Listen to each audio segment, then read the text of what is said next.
My father told me I would never make it in tech. He said it at the dinner table on a Tuesday night when I was 14 years old and holding a laptop I had saved up for with babysitting money. He said it again at Thanksgiving when I was 17 and told the family I wanted to study computer science. He said it to his business partners at a barbecue, loud enough for me to hear through the kitchen window, the summer before I left for college. He said my older sister Amanda was the one with real instincts, the one with the head for business, the one who would carry the Walker name forward. I was the dreamer, the one who didn't have what it takes. 6 years after I walked out of that house with a suitcase and $600 to my name, a desperate email landed on my desk. A struggling tech company in Austin, Texas, was begging my firm for a strategic partnership. Their revenue was collapsing, their flagship product was failing, their clients were leaving.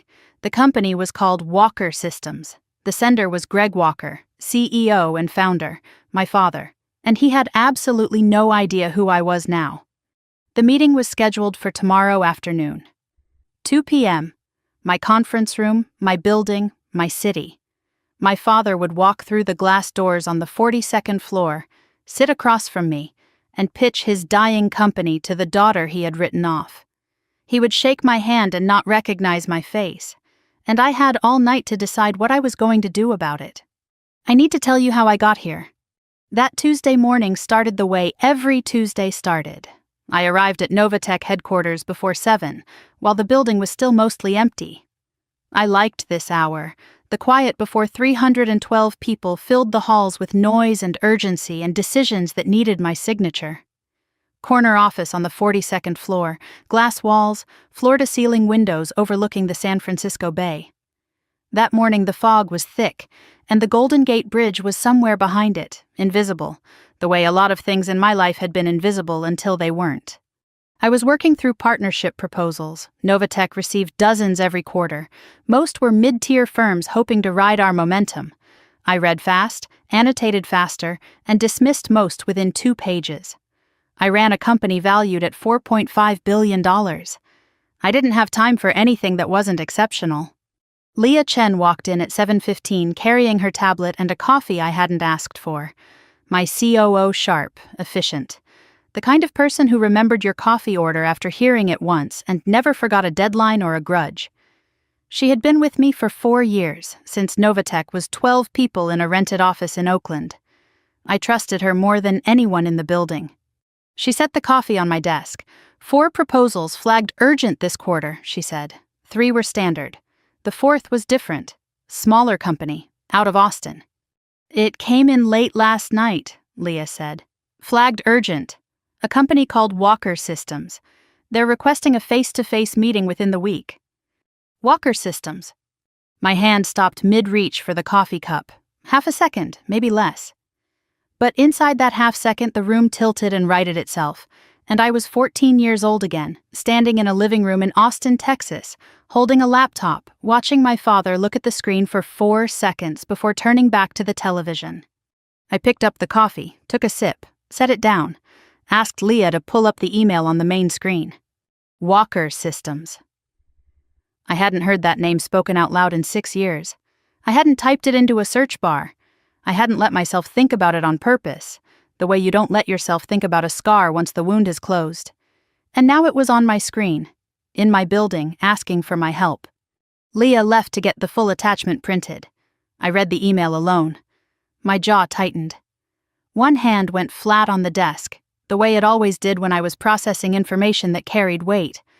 The email was professional, well written, signed by Greg Walker, CEO and founder. The language was measured, corporate, careful. Phrases like exploring synergies and strategic alignment. A mention of evolving market conditions. A request for an expedited timeline. I had reviewed hundreds of proposals from struggling companies. I knew what desperation looked like when it wore a suit. This email was wearing its best one. I opened the 15-page proposal document attached to the email. I read it the way I read everything, like a surgeon examining an X-ray, looking for what was wrong and not what was right. The numbers told the story the email had tried to dress up. Revenue had declined 31% over 3 fiscal years. 4 major enterprise clients lost in the last 18 months. 2 to Meridian Tech, our biggest rival. Their flagship product, Syncor, was an enterprise data optimization platform built in 2019 with no significant updates since 2022. Clients were complaining about integration failures, cash reserves sufficient for approximately 8 months at current burn rate. I paused on the revenue chart. 3 years ago, Walker Systems had been billing $42 million a year. Now it was $29 million and falling. I remembered the house I grew up in. 14 Maple Drive, Austin, Texas, big yard, 3-car garage, a pool my sister used more than I did. That house was paid for by this company. My father built Walker Systems from nothing, and it became his identity, his proof that he was right about everything. And now the numbers on my screen were the sound of that foundation cracking. There was a time when those numbers would have meant something different to me, when his success felt like my failure and his failure might have felt like my vindication. But I had spent 6 years building something of my own, something real, something that had nothing to do with him. And his company's decline wasn't my victory. It was just math. Cold, clear, indifferent math. The same kind I had been good at since I was a kid, even when nobody in that house wanted to notice. I turned to the last page of the proposal, the leadership team bios and photos. First name, Greg Walker, CEO and founder. I stared at his headshot. He was older than I remembered. Thinner face, same hard jawline. Same eyes that used to look through me at the dinner table like I was a chair that happened to be sitting in a chair. He was wearing a dark suit and a confident smile in the photo, but the smile didn't reach his eyes. I could tell, even in a corporate headshot, that the confidence was a performance. I had grown up watching that performance. I knew every seam. I hadn't seen his face in 6 years. Not in person, not in a photograph. I had trained myself not to search, not to check, not to type his name into any browser on any late night when the apartment was quiet and the old questions came knocking. And now here he was, on page 15 of a proposal that landed on my desk because his company was falling apart. Second name, Amanda Walker Ross, VP of Operations, my sister. I read Amanda's bio.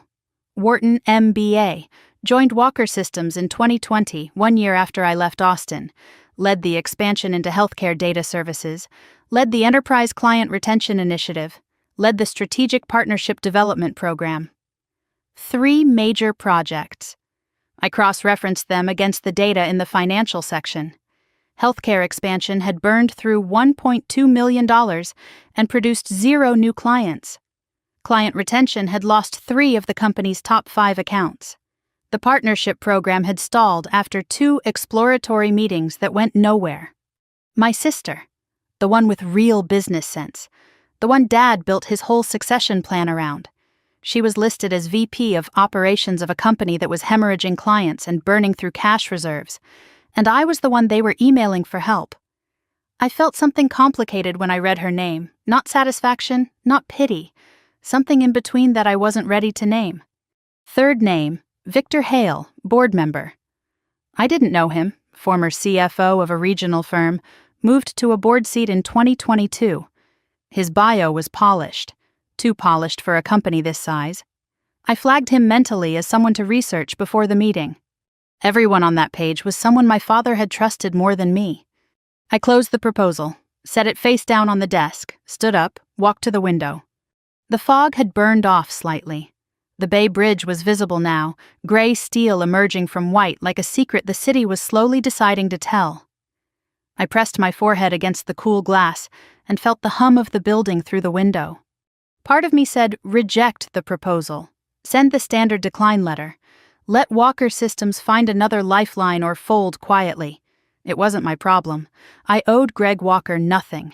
Less than nothing. He hadn't come to my graduation. He hadn't called when I was eating ramen in a studio apartment in Oakland and pitching investors who kept saying no. 6 years of silence from that house. Not one voicemail, not one letter, not one text that said, I'm sorry, or I was wrong, or I hope you're okay. But another part of me, the part I didn't like to acknowledge, felt something else. Not sympathy, not loyalty. Something colder and more honest. Curiosity.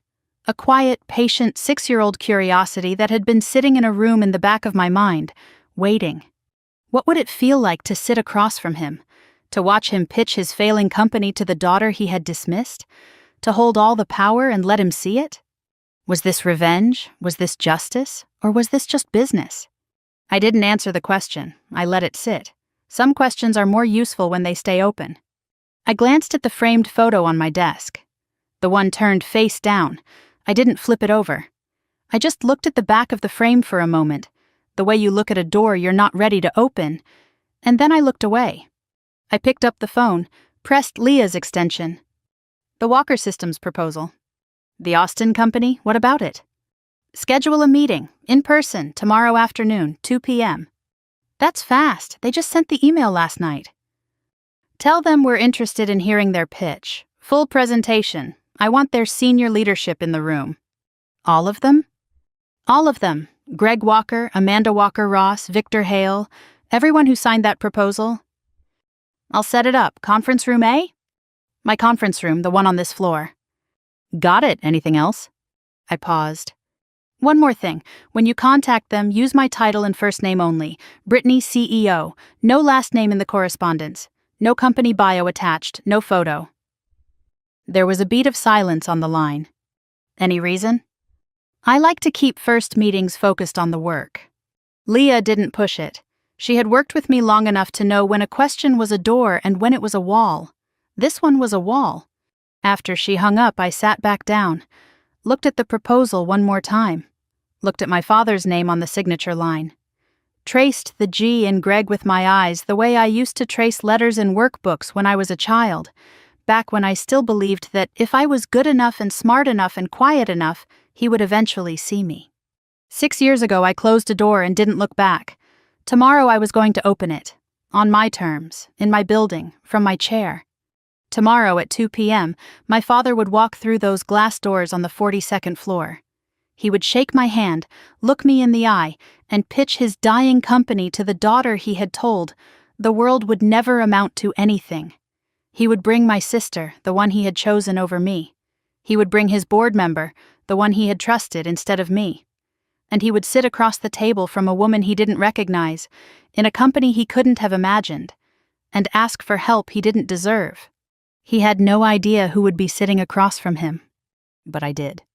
And I had all night to decide what kind of woman I wanted to be when he found out. I was still sitting at my desk, staring at my father's name on the proposal, when the memories started. Not the big ones. Not the screaming. Not the door I closed at 2 a.m. 6 years ago. The small ones. The ones that cut deeper because nobody noticed them happening. The ones that accumulated like water damage inside a wall, invisible from the outside, rotting the structure from within. To understand what happened in that conference room the next day, you need to understand where it started. Not with a fight, not with a betrayal. It started with a 14-year-old girl and a laptop in a living room, and a father who couldn't be bothered to look. The summer I turned 14, I taught myself to code. Not because anyone told me to. I found an old Python tutorial on YouTube one afternoon in June, and something clicked. The logic of it. The way you could build something from nothing. The way the screen did exactly what you told it to do if you got the language right. The code didn't care who your sister was or what your father thought. It just worked, or it didn't, and either way the answer was yours to figure out. I spent 3 months in my bedroom, door closed, headphones on.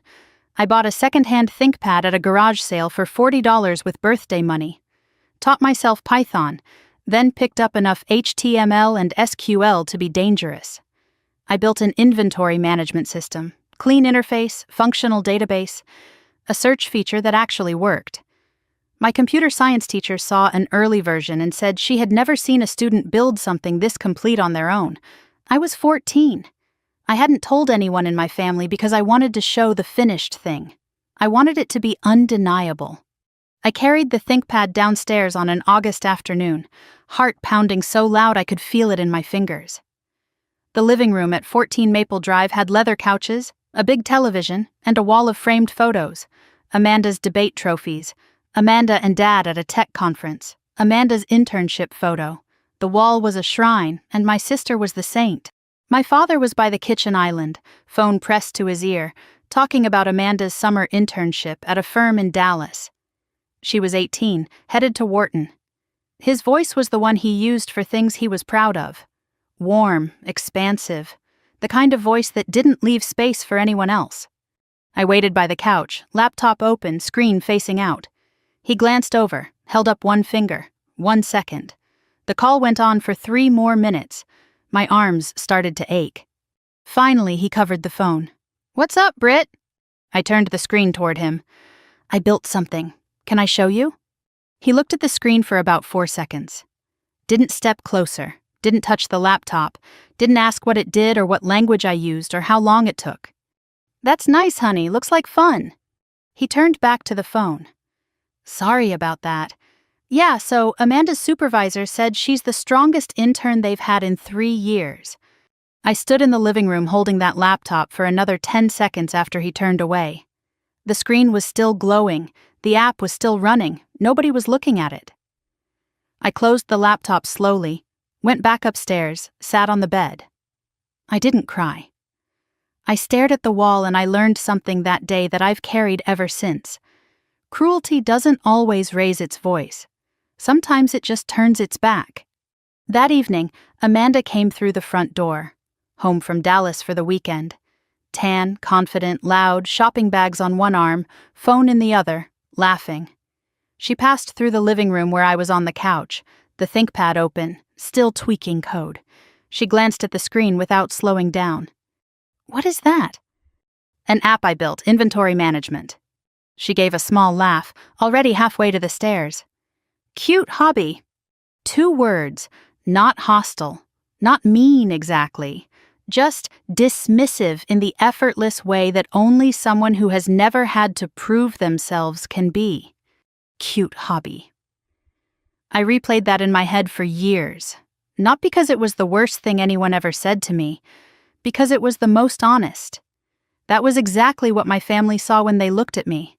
A girl with a cute hobby, not a coder, not a future engineer, not a threat, just a hobby. 3 years later, I was sitting at the dinner table on a Tuesday night in October. I was 17. Mom had made pot roast, which was always the signal that something was coming. Pot roast was my father's favorite, and she only made it when he wanted to have a family discussion. Amanda had flown in from Philadelphia the night before, unusual for a weeknight. My mother kept adjusting the napkins. Something was in the air. Midway through dinner, my father set down his fork, cleared his throat the way he did before board presentations. "I've been thinking a lot about the future of Walker Systems." He paused. Amanda put her phone down. I stopped chewing. "Amanda, after you finish your MBA, I want you to come on board officially. VP of Operations. You'll shadow me for 2 years. Learn the business from the inside. I'm building this for you." Amanda smiled. She wasn't surprised. She already knew. The dinner, the pot roast, the midweek flight from Philadelphia, it was all staged. I said the only thing I could think to say. "What about me?" The table went quiet. My father looked at me. Not unkindly. That was the worst part. Not with contempt or irritation. With the gentle, patient condescension of someone explaining something obvious to someone who should already understand. "Britt, you're more of a dreamer, and I love that about you. But tech isn't about dreaming. It's about execution, hard numbers, pressure, making decisions when millions are on the line." He turned to Amanda. "Amanda has that. She's got the instincts." "I have the instincts too." He gave a small smile. "You've got plenty of strength, sweetheart. They're just different. Not everybody is built for this." My mother didn't speak during any of this. She was looking at her plate. But her left hand, under the table, was gripping the edge of her chair so hard her knuckles were white. I saw it. I didn't understand it then. She said nothing. She sat at that table and let my father redraw the map of our family with Amanda at the center and me at the margins, and she didn't say a word. I spent years being angry at her for that. It took me much longer to understand that her silence wasn't agreement. It was survival. After dinner, I helped Mom clear the table. Amanda and Dad moved to the living room, already talking about Wharton contacts and board introductions. I washed dishes. Mom dried. We didn't speak for a long time. Then, very quietly, "Your app, the inventory one, I saw it on your laptop." "You did?" "It was impressive, Brittany. I want you to know that." I didn't know what to do with that. My mother had never said anything like it before. It felt like a secret being shared in code. "Don't stop building things." Then she set the dish towel down and walked into the living room where my father and Amanda were talking about the future of Walker Systems, the future that didn't include me. The next year was Thanksgiving. I was 18. The dining room expanded with a folding table for 12. Extended family, my father's business partner, Tom Feldman, and his wife, a couple of family friends. Noise everywhere. Football on television, overlapping conversations, kids in the yard. I was seated at the end of the folding table extension, not the main table, literally at the margins. 3 days earlier, I had received my acceptance to UC Berkeley, computer science, full scholarship. The letter was folded twice in my back pocket. I was going to tell everyone at the table. I wanted to see my father's face. He spoke first. He stood with his wine glass. "I want to say how proud I am this year. Amanda just finished her first semester at Wharton, top 10% of her class. She's interning at a consulting firm in Manhattan this January, and when she's ready, there's a seat at Walker Systems with her name on it." Tom Feldman looked down the table at me. "What about Brittany? She's the techie, right?" I sat up. This was my opening. My father laughed. "Brittany is our creative one. She's got great ideas. But Amanda is the one with real business sense. Every company needs both types, but only one gets to run the show." The room laughed, good-natured. They thought it was a compliment. My father was smiling. Amanda was smiling. Everyone was smiling except two people, me and my mother, standing in the kitchen doorway holding a casserole dish, completely still. I put the Berkeley letter back in my pocket. I didn't announce it. I ate in silence for the rest of the meal. I had won a full-ride scholarship to one of the best computer science programs in the country. And I said nothing, because I knew that whatever I said, my father would find a way to make it smaller. Berkeley is fine, but Amanda got into Wharton. Computer science is interesting, but business is where the real leaders come from. I could already hear it in his voice before he opened his mouth. So I kept mine shut, and that silence cost me something I didn't know I was losing. I showed the letter to my mother the next morning in the kitchen. She cried. Every family has a pattern. Ours was simple. At 15, I built a website for a local nonprofit. The director wrote a thank you letter to our family. Dad read it, said, "That was nice of you, Britt," and pinned Amanda's semester report card to the fridge. At 16, I won 3rd place at the Texas State High School Hackathon, coded a weather alert app in 36 hours. Dad was at a conference in Chicago. Mom sent him a photo. He texted back, "Good job," with a thumbs-up emoji. That same week, Amanda failed an accounting exam at Wharton. Dad flew to Philadelphia to take her to dinner and tell her one bad grade means nothing. At 17, I landed a summer internship at a tech startup in Austin. Told my father at breakfast. He said that was great, then asked if I could help Amanda with her Walker Systems onboarding presentations. I spent that summer working at the startup until 5, and editing Amanda's slides until midnight.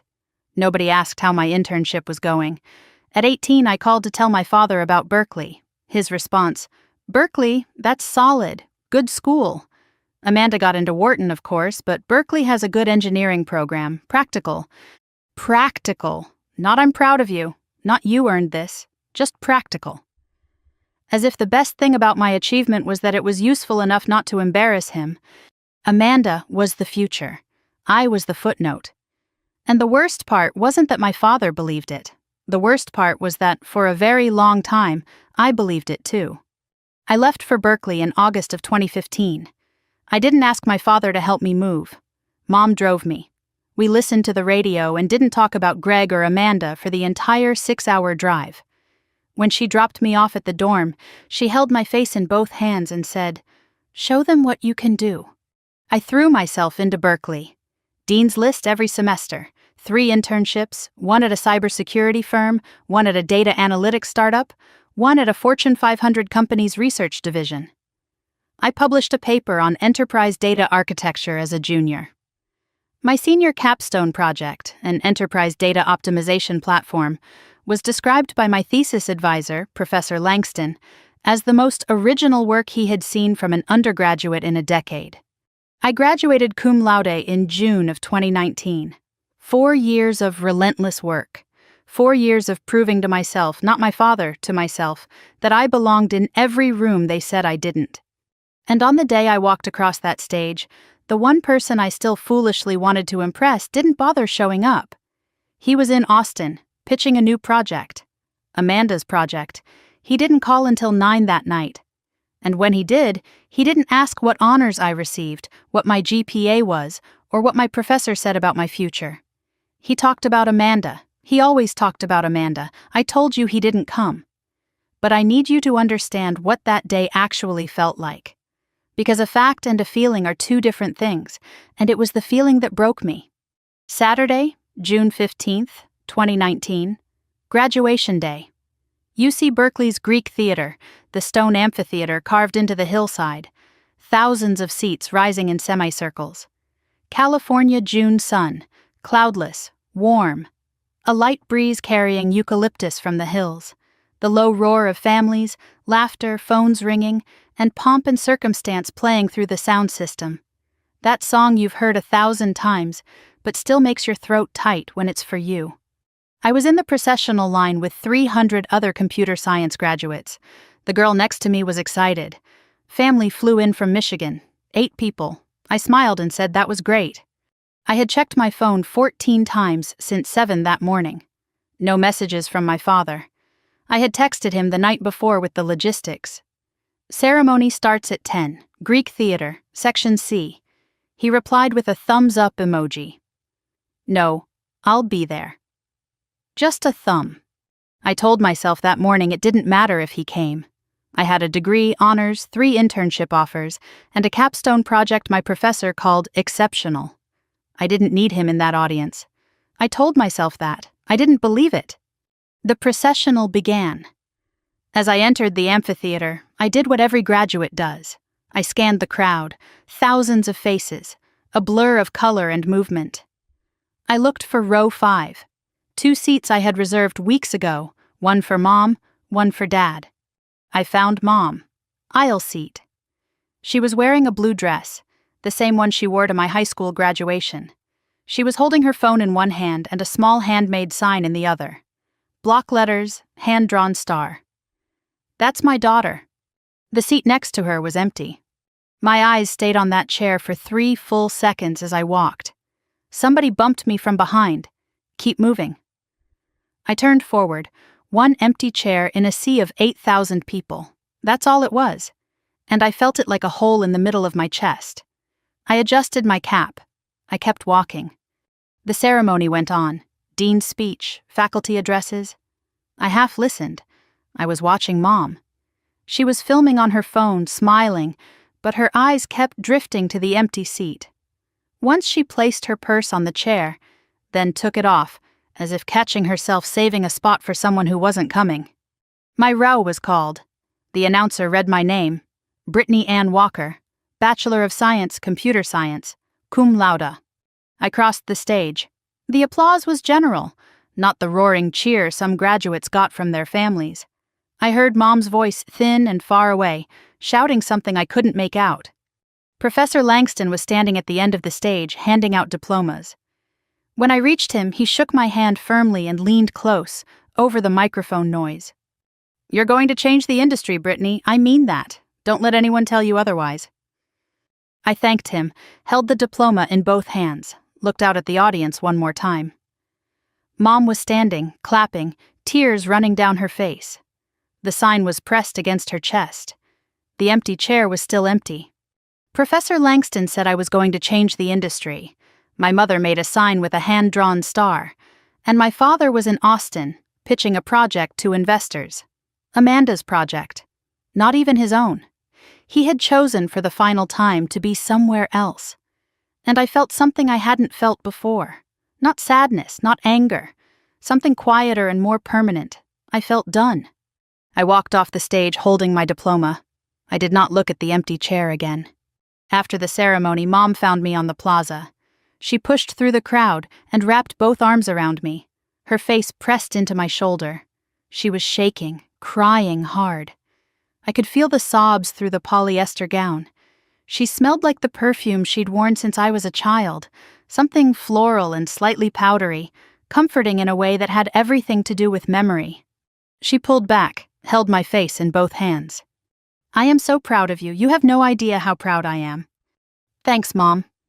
Her voice cracked. "I'm sorry he's not here. I asked him. I told him. It's okay. It's not okay." Silence between us. The plaza noise filled the gap. "Did he call this morning?"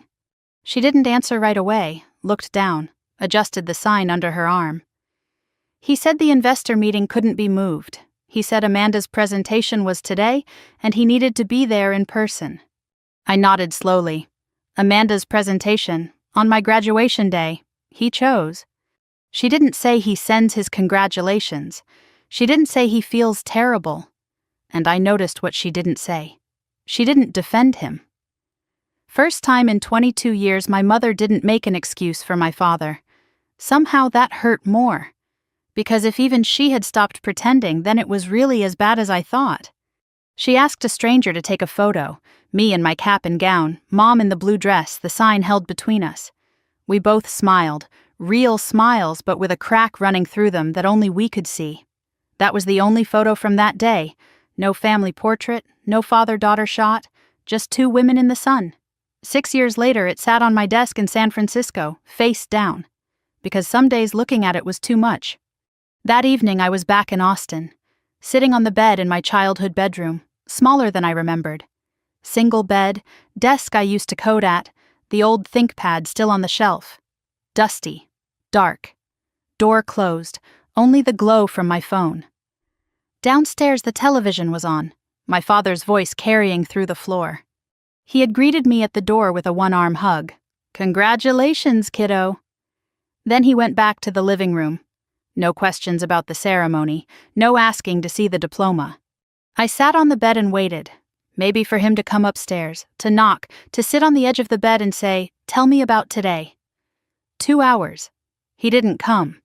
At 9:14 my phone rang. He was calling from downstairs. He could have walked up the stairs and opened my door. He called from the couch. "Hey Britt, how was the ceremony?"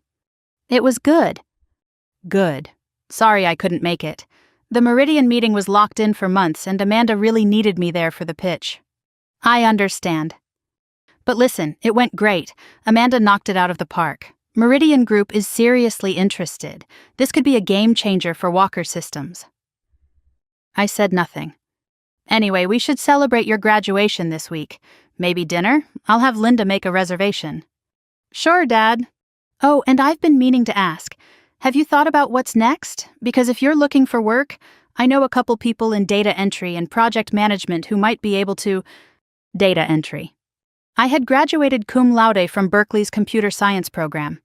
I had built an enterprise data optimization platform that my thesis advisor called the most original undergraduate work in a decade. I had 3 job offers on my desk. And my father, who missed my graduation to pitch my sister's project, was offering to connect me with people in data entry. "That's okay, Dad. I've got some things lined up." "Oh, great. Well, let me know if you need anything." "I will." "Proud of you, kiddo." The line went dead. "Proud of you, kiddo." 4 words. Generic, weightless. The kind of thing you say to a neighbor's kid at a barbecue.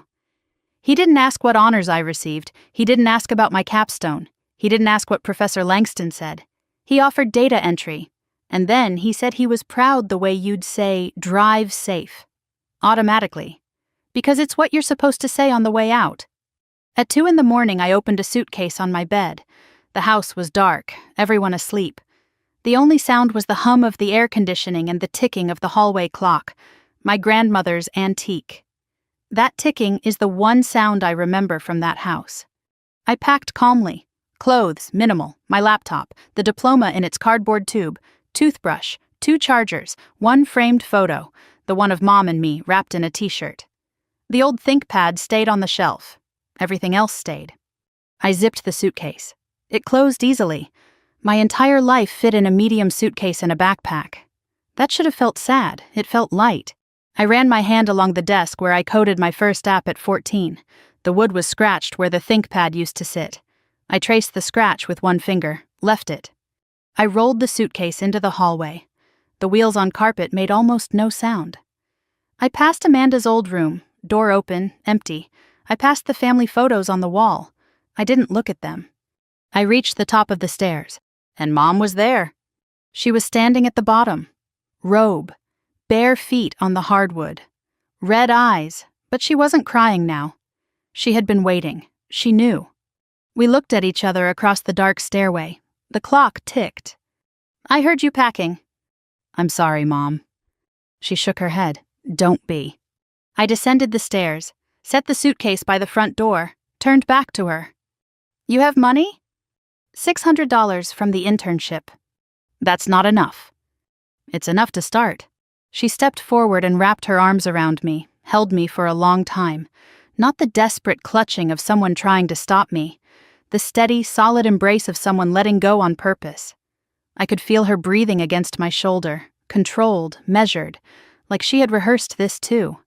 While she held me, her right hand moved to the backpack hanging from my shoulder.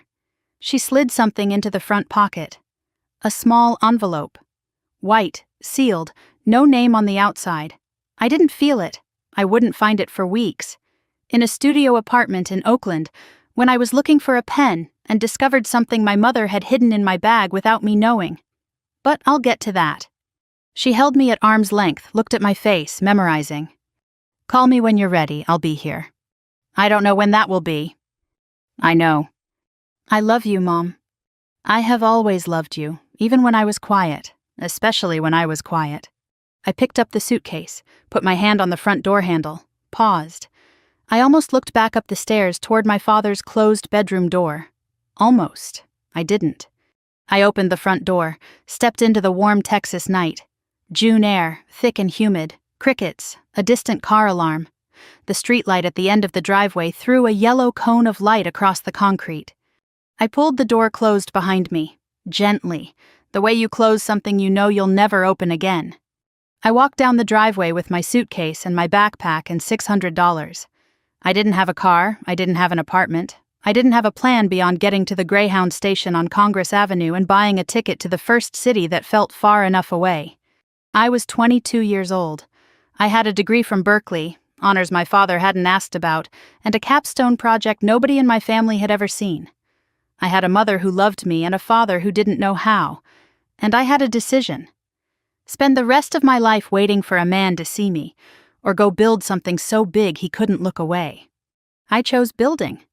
Oakland, California. That's where the bus took me.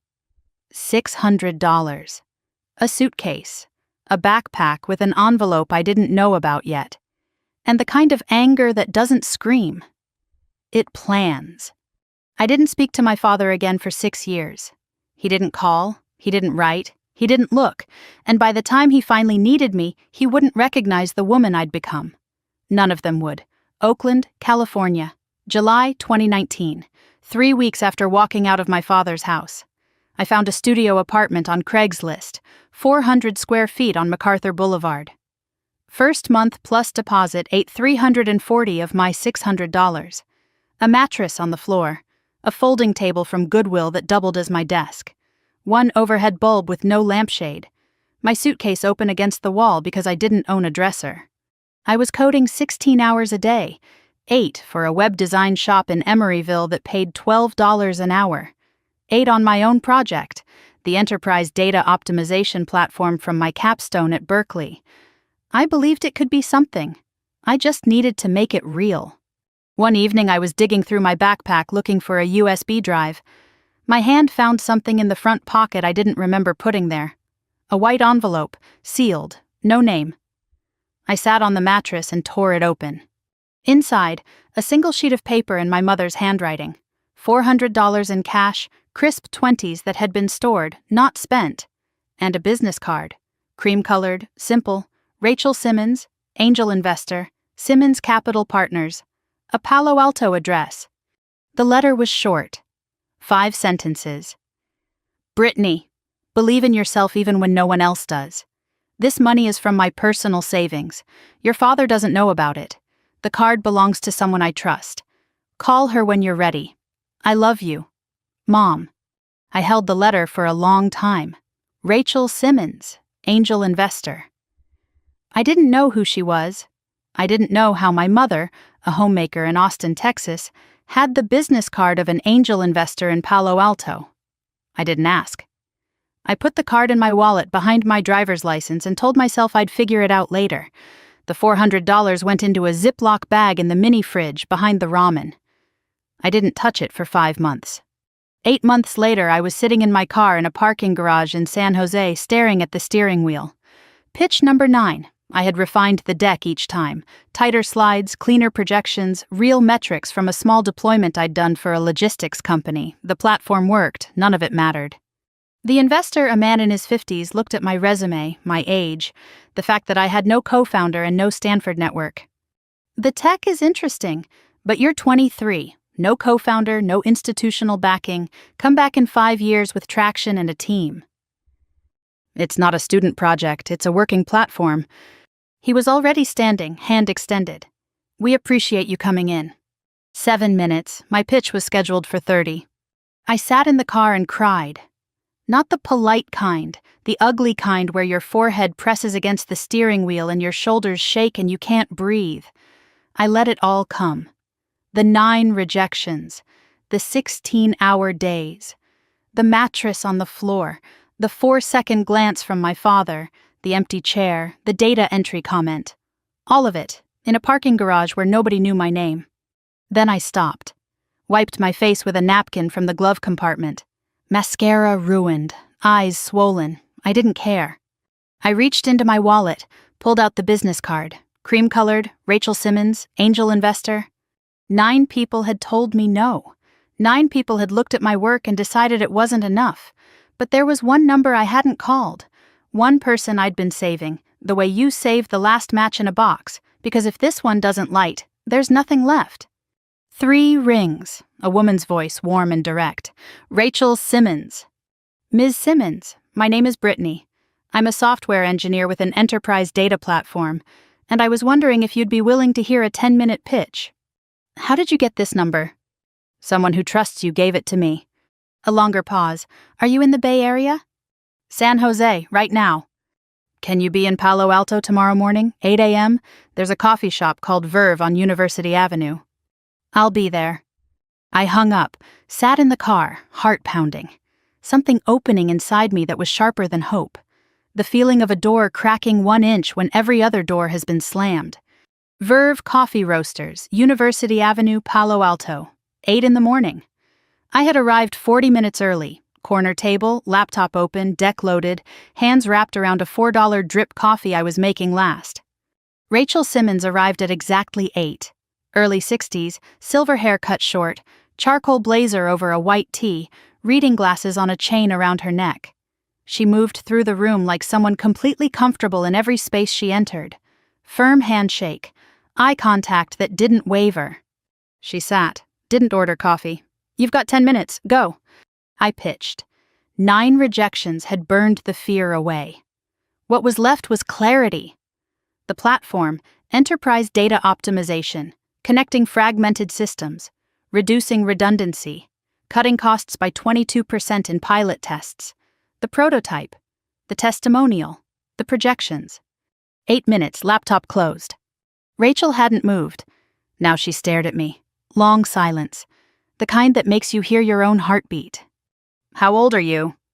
23. And you built this alone? Yes, ma'am. From scratch? From a capstone project I developed at Berkeley.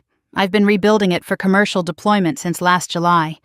She opened her leather notebook, wrote something, closed it. I've been waiting for someone like you. I froze. Not because she said yes. She hadn't yet. Because of the phrasing. I've been waiting, as if she already knew I was coming. Her eyes stayed on mine a beat too long, like she wasn't hearing a pitch, but confirming something she already suspected. I thought it was just a figure of speech. It would be years before I understood what she really meant. She wrote a check right there at the table. tore it off, slid it across. I won't say the number. It was more than enough to incorporate, lease a small office, hire 2 engineers, and build the first commercial version. I have one condition. What? You don't use your last name in the company. Build it clean, no family connections, no shortcuts. I want to see what you can do with nothing but the work. I stared at her. I hadn't used the Walker name since Oakland, but the fact that she said it specifically, as a condition. I didn't question it then.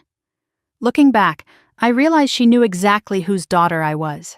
She knew, and she was protecting me from it. Deal. We shook hands. Novatech Industries was born. 2.5 years later, September 2022, Novatech's first real office, a converted warehouse in Soma, San Francisco. Exposed pipes, concrete floors, 12 employees. The Novatech logo on the wall, a clean N in steel gray and electric blue. It was the first thing I put up when we moved in. 27 months after Rachel's check, we landed our first Fortune 500 client, a global shipping company overhauling its data infrastructure across 11 countries. They evaluated 4 vendors. We were the smallest. We won. $3.8 million over 2 years. The contract that turned a startup into a company.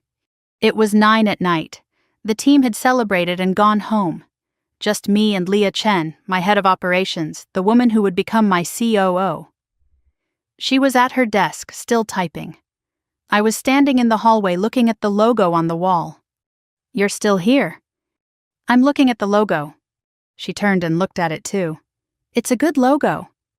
3 years ago, I was eating ramen in a studio apartment in Oakland, coding on a folding table. My father told me I didn't have what it takes for tech. Quiet beat. You've never mentioned your father before. I know.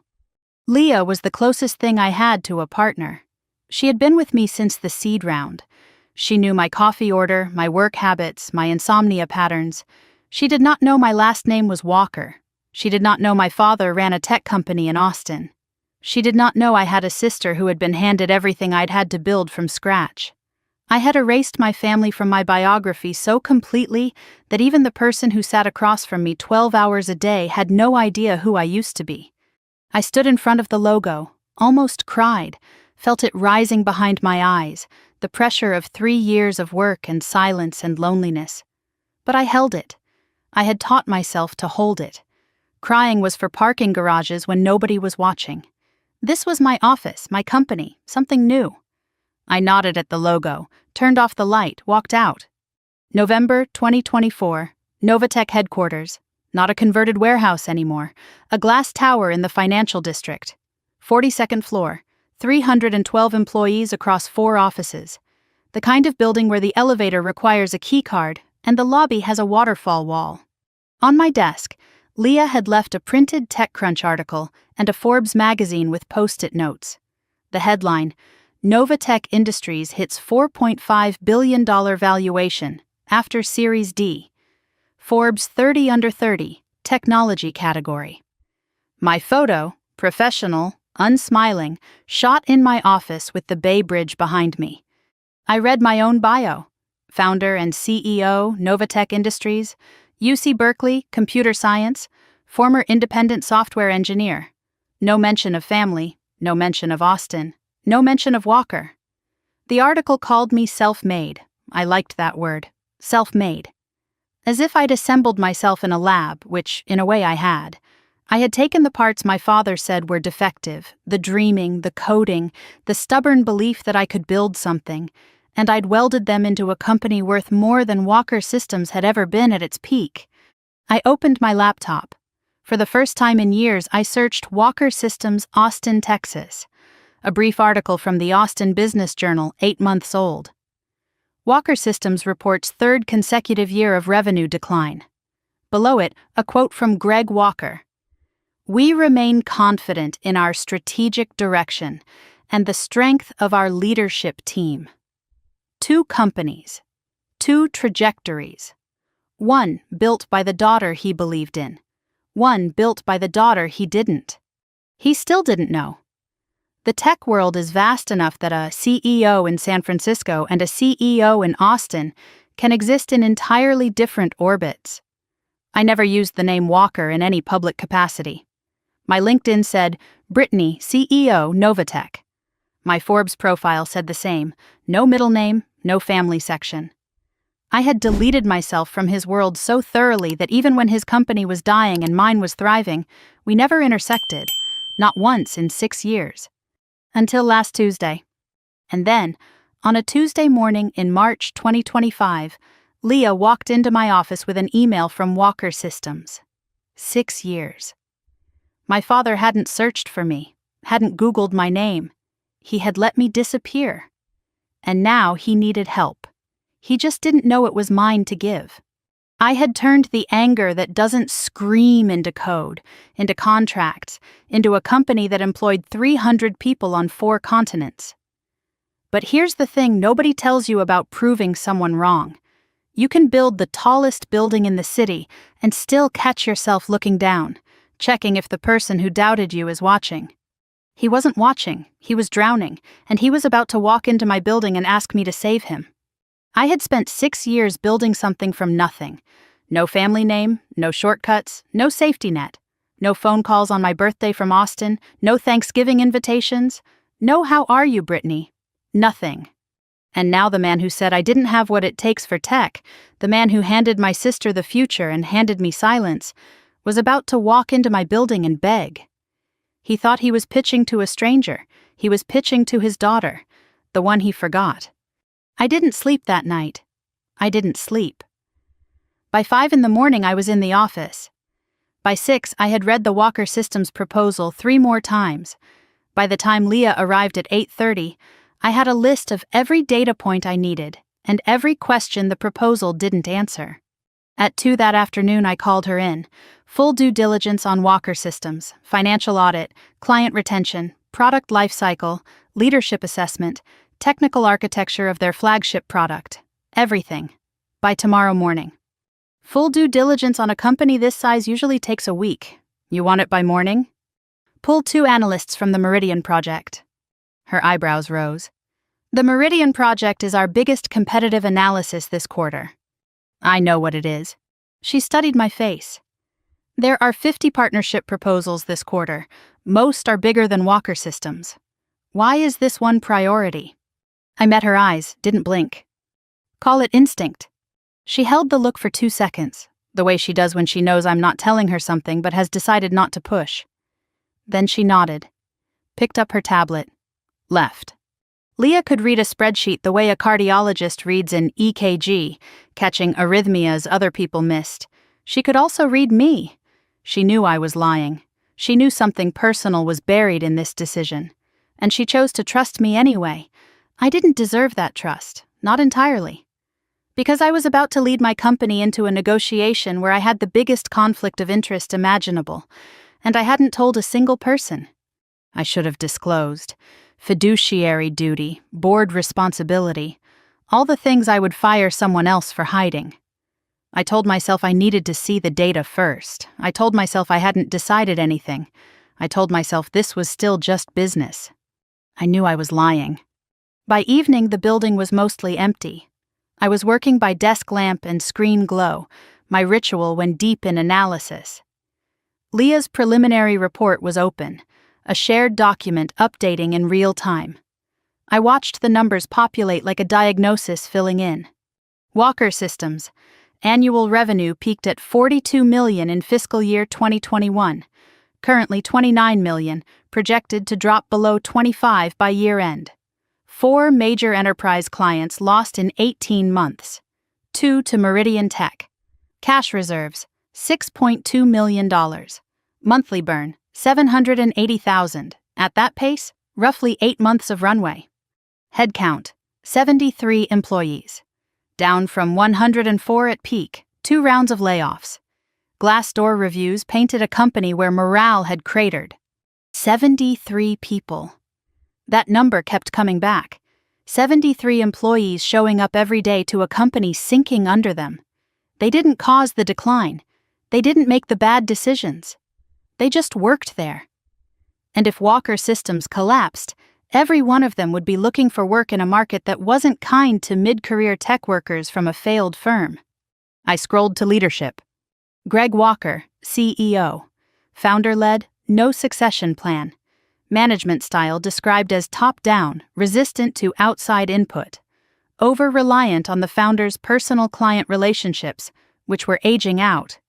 Amanda Walker Ross, VP Operations. This is where I slowed down. Amanda assumed the role in 2020, the year after I left. She was tasked with 3 strategic initiatives: expand into healthcare data services, retain the top 5 enterprise clients, modernize the Syncor deployment pipeline. Healthcare expansion burned through $1.2 million in development costs, acquired 0 clients, shelved after 14 months. Client retention. Of the top 5, 3 left during Amanda's tenure. Exit interviews cited lack of technical innovation. Deployment modernization. Over budget by 60%, 11 months late. Integration bugs that directly caused 2 client departures. 3 initiatives, 3 failures, each with Amanda's name on the top line. The sister my father said had real business sense, the one he built his succession plan around. Reading this didn't feel good. It felt like reading the medical chart of a patient you knew a long time ago. You don't want them to be sick, but the numbers don't care what you want. Below Amanda's profile, Victor Hale, board member. Former CFO 2012 to 2022, then moved to a board seat, well-connected in Austin tech circles. Described as politically astute, known for aligning with whoever holds the most power within an organization. I flagged his name in my notes. Political animal. I noted him and moved on. I'd deal with Victor Hale later. Then I opened the Syncor section. Walker Systems' flagship product. Enterprise data optimization platform, integrating fragmented systems, reducing redundancy, improving efficiency. Built in 2019, initial architecture described as ahead of its time. No major updates since 2022. Competitors, especially Meridian Tech, had overtaken it. Nothing unusual. Then I opened the architecture diagram. The technical schematic showing how Syncor's core engine processed data, the node structure, the optimization pathways, the proprietary algorithm at the center. I stopped breathing. My hand moved to the trackpad and froze, my other hand curled into a fist on the desk. I knew this architecture. Not because I had studied Walker Systems. Not because I had seen it in any industry report. I knew it because I had drawn it. 4 years earlier, in a dorm room at Berkeley, on a whiteboard at 2 a.m, working on my capstone project. The node structure, the optimization pathways, the way the algorithm branched at the 3rd decision layer. It was mine. I told myself I was wrong. I was tired, 7 hours into the data, making connections that weren't there. Lots of platforms use similar architectures. But the 3rd decision layer, the branching pattern, the way the algorithm weighted prioritization over efficiency at the node level. That was my innovation. The part Professor Langston called the most original undergraduate work in a decade. I zoomed in. Metadata. Development date, Q3 2019, July through September. 3 months after I graduated. 3 months after I left Austin. 3 months after I walked out with a suitcase and a backpack and an envelope I hadn't opened yet. Where did they get this architecture? I said it aloud. Then I called Leah 2 floors down. The Syncor technical review, the architecture diagram. Just uploaded it. What about it? Where's the source documentation, original design files? Proprietary, developed in-house 2019, no external licensing, no credited designer. Why? A long pause. I want a full technical audit, deep code base review, file names, creation dates, everything. Can you get that before the meeting? That's tomorrow at 2. I know. I'll need access to their code base. Requesting it directly means tipping them off we're doing more than a standard review. Then do it after the meeting. Start the request tonight. I want it ready the moment I give the word. Brittany, what's going on? I'm not sure yet. Keep digging. I hung up, stared at the diagram. The pattern that looked like my handwriting, the algorithm that thought the way I think. I didn't tell Leah, not because I was sure, because I was afraid I was right. And if I was right, if my father had taken my capstone project, the one he never asked to see, and built his flagship product on it, Then everything I thought I knew about my family was worse than I imagined. I saved a screenshot, closed the laptop, sat in the dark. Wednesday morning. I stood in my apartment in front of the closet after a shower. Clean walls, minimal furniture, no family photos anywhere. A single orchid on the kitchen counter I watered every morning, my one ritual of tenderness. I chose what to wear the way every woman chooses before a meeting where she knows she'll be underestimated. Charcoal suit, dark gray, almost black. Tailored. White blouse. No jewelry except a stainless steel Tag Heuer. I bought myself the day Novatech crossed 1 billion. Hair pulled back, clean. The suit said, "I am not here to be liked. I am here to negotiate." I paused at the mirror. Met my own eyes. For a moment I saw the 14-year-old girl holding a laptop in a living room, waiting for her father to look up. Then I blinked, and the girl was gone. Novatech at 7. 7 hours before the meeting. The conference room was empty, cold from overnight air conditioning, morning light pale through the glass walls. Long table, 12 chairs, view of the bay. I sat at the head, my chair, palms flat on the cool wood, looked at the 11 empty chairs around the table. In 7 hours, my father would sit in one of them, my sister in another, Victor Hale in a third. I didn't rehearse words, I rehearsed stillness, the ability to sit across from my father and not react, not flinch, not cry. The ability to look at the man who told me I wasn't good enough and hold his gaze with the calm of someone who knows exactly what she's worth. I thought about the empty chair at my graduation. Row 5, the chair he was supposed to sit in. And now I was at the head of the table in a building that bore my company's name, and he was coming to me. I didn't design the symmetry. Life did. The morning crawled. I reviewed the due diligence report again. Took a conference call with general counsel, 45 minutes, didn't remember a word. Ate half a salad at noon, threw the rest away. 1:30. I moved to my office, stood at the window, watched the clock, 1:35, 1:40, 1:45. There is a particular kind of waiting that exists only when you know something is about to change everything. Not patience, not anticipation. The suspended second between the lightning and the thunder, when you've seen the flash but haven't heard the sound, and you're counting. 1:47, Leah's voice through the intercom. Calm, professional, with a slight edge. "Brittany, they're here. 3 people checked in at the lobby. Greg Walker, Amanda Walker-Ross, and Victor Hale. They're coming up." I didn't move from the window. Watched my own reflection in the glass. Dark-suited, motionless. "Conference room ready?" "Since this morning. Water, screen, notepads. Your chair at the head." "Give them 5 minutes to settle, then come get me." "Understood." 5 minutes. I used them, fingertips against the glass. Cool, solid, real. 3 slow breaths, in through the nose, out through the mouth.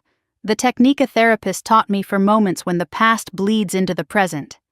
I thought about the envelope, Mom's letter, $400, the business card. Believe in yourself even when no one else does. I thought about pitch number 9, the parking garage, the tears on the steering wheel, the last match in the box. Rachel's voice in the coffee shop, "I've been waiting for someone like you." The Novatech logo on the warehouse wall, 12 employees. The architecture diagram from last night, the one that looked like my handwriting. Then I stopped thinking, because Leah was at the door. "They're ready." I turned from the window, adjusted my cuffs, one small nod. "Send them in." I walked toward the conference room, heels on polished concrete, each step deliberate. I could hear voices on the other side of the glass wall, muffled and polite, the small talk of people who don't know they're about to have the most important meeting of their lives. I put my hand on the door handle, opened it. And there he was. My father, standing at the far end of the table. Older than I remembered. Thinner. The jawline still hard, but the skin looser, the way men age when stress eats them from the inside. His hair had gone fully gray. It was still dark the last time I saw him, in the living room of 14 Maple Drive, not looking at my laptop. He was wearing a navy suit and a burgundy tie. The same tie. I recognized it, the one he wore to board meetings when I was a kid, the one he'd straighten in the hallway mirror while I watched from the stairs. The tie that meant important things were happening. He thought this was an important meeting. He had no idea how important. He looked right at me, smiled politely, the professional smile, the one for strangers, extended his hand. "Thank you for seeing us on short notice. I'm Greg Walker." He had no idea. I smelled him before I saw his face. The cologne. Same brand, same scent from 14 Maple Drive, the one that lingered in the hallway every morning after he left for work. I hadn't smelled it in 6 years, and my body recognized it before my brain did. Something tightened in my chest like a hand closing around a nerve. 3 people stood at the far end of the conference table. Greg Walker, navy suit, burgundy tie, the same tie. Thinner than I remembered, older, but projecting the confidence of a man who had been closing deals for 30 years. He extended his hand. "Thank you for seeing us on short notice. I'm Greg Walker, CEO of Walker Systems. This is Amanda Walker-Ross, our VP of Operations, and Victor Hale, Senior Board Member." I took his hand. The skin was rougher than I remembered. The grip was the same, strong, assertive, the grip that used to hold my hand crossing parking lots when I was 6. I knew the callus on his right thumb. I knew the way his fingers closed, firm, then release, then gone. I had held that hand 1,000 times before I learned it would never reach for mine first. Now it was shaking mine across a conference table, and he had no idea whose hand he was holding. "Welcome to Novatech, please have a seat." Amanda stepped forward. Cream blazer, hair blown out, the polished presentation I remembered from every family gathering. She always looked the part. Her handshake was lighter than Greg's, quicker, but as she took my hand, her eyes did something. They lingered. 1 second longer than standard. Her gaze flicked across my face, the jawline, the crease between my eyebrows that every walker has, and something in her expression shifted. A micro twitch, a flicker of almost recognition, and then it was gone. She smiled, sat down, sat. She almost saw me. For 1 second, her brain tried to connect the woman in front of her to the girl she'd called a cute hobby 14 years ago. But the connection didn't fire. Amanda had never really looked at me. She saw a CEO in a charcoal suit. She didn't see her sister. The disguise wasn't my clothes or my title. The disguise was her own indifference. Victor Hale shook my hand with the over-firm grip of a man who compensates with force. Silver cufflinks. Eyes that assessed the room before they assessed the people. He said nothing beyond pleasure. Everyone sat, me at the head, Greg to my left, Amanda across from him, Victor at the far end, Leah behind me, tablet ready. Greg stood to present. He had a slide deck projected onto the screen. Clean design, blue tones, the Walker Systems logo prominent. He spoke with the voice I knew, the confident one, the boardroom one, the one he used at dinner tables when he talked about Amanda's future. He pitched Walker Systems' strategic value, 30 years in enterprise data, established client base, proprietary technology, experienced leadership. He emphasized partnership synergies between Walker Systems' legacy market position and Novatech's innovation platform. He was good. He had the cadence, the pauses, the eye contact. He made Walker Systems sound like a company in transition, not a company in freefall. He said strategic repositioning when he meant losing clients. He said leadership depth when he meant his daughter, who had failed 3 consecutive projects, was his only succession plan. He said proprietary technology when he meant Syncor, the architecture I was now almost certain had been built on my capstone. I sat perfectly still, took notes on a legal pad, didn't look up when he made his strongest claims. Greg turned the floor to Amanda. She stood, smoothed her blazer, cleared her throat. The operations overview, streamlined workflows, optimized delivery pipelines, client-centric restructuring. Amanda spoke the way my father taught her to speak. In abstractions, confident phrasing, no specifics.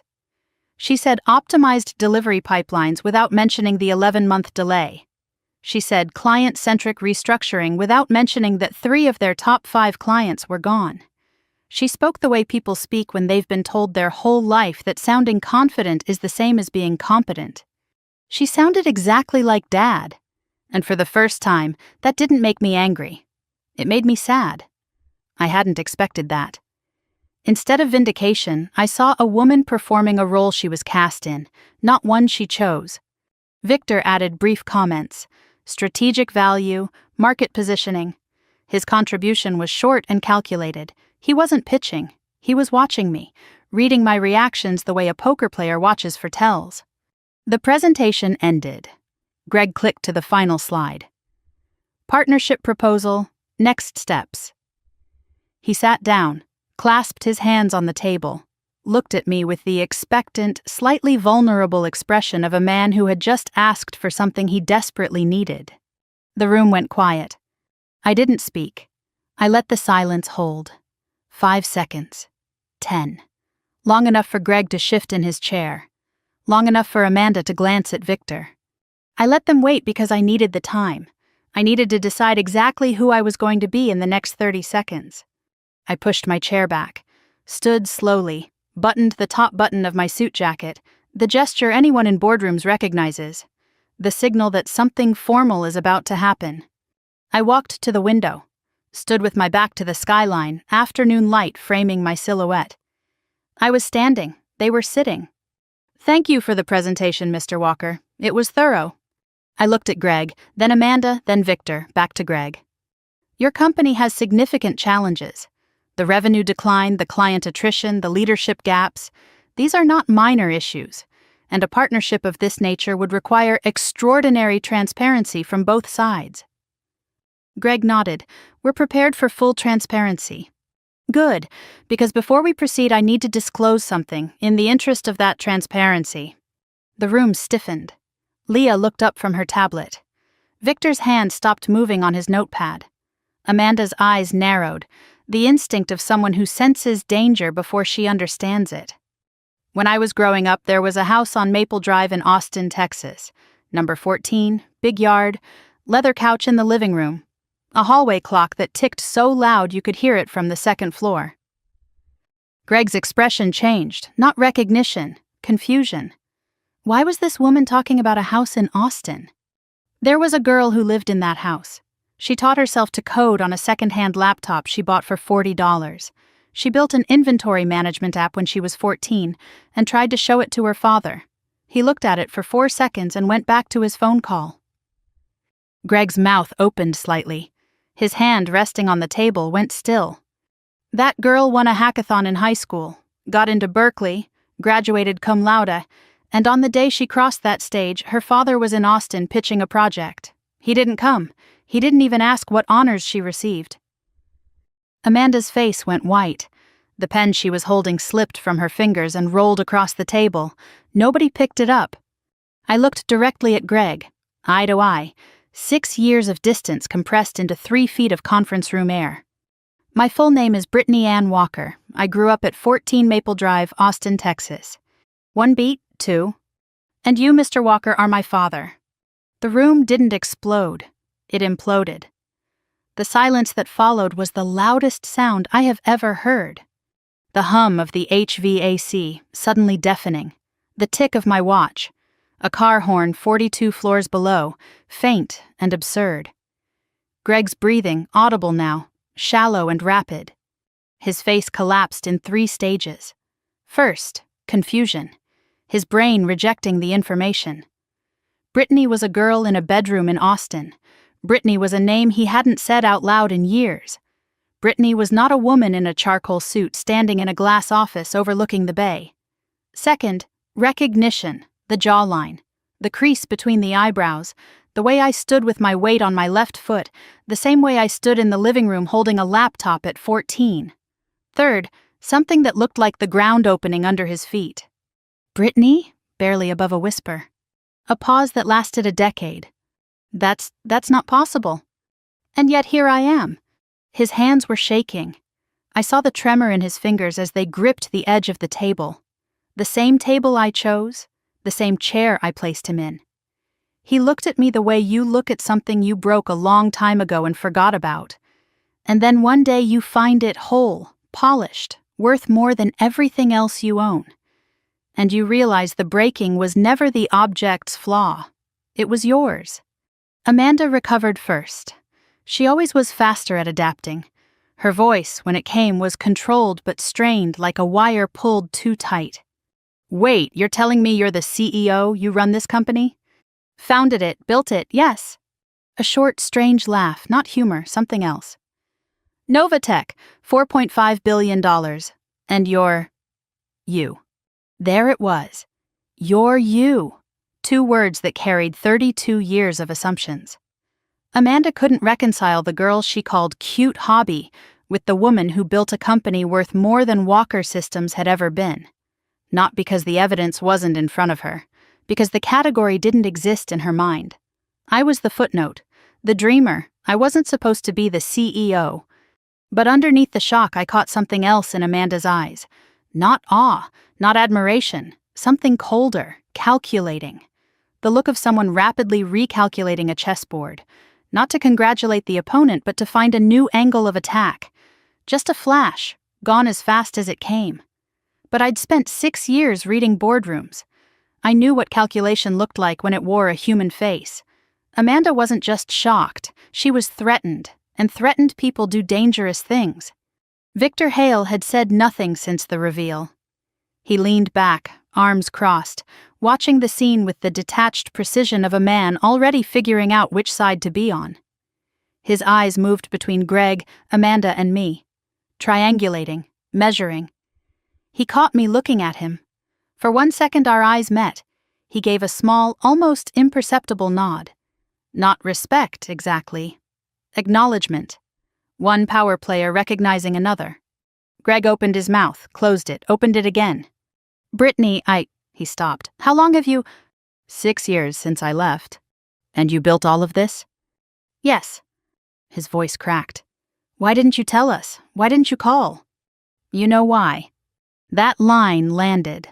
Greg flinched, physically, visibly, the way you flinch when someone says out loud the thing you've been trying not to think. I didn't press. I let it sit. I wasn't here to destroy him. Not today. Today was the reveal. The reckoning would come later. I think we should table the partnership discussion for now. My team has additional due diligence to complete. We can reconvene next week. Brittany, please. Ms. Chen will show you out.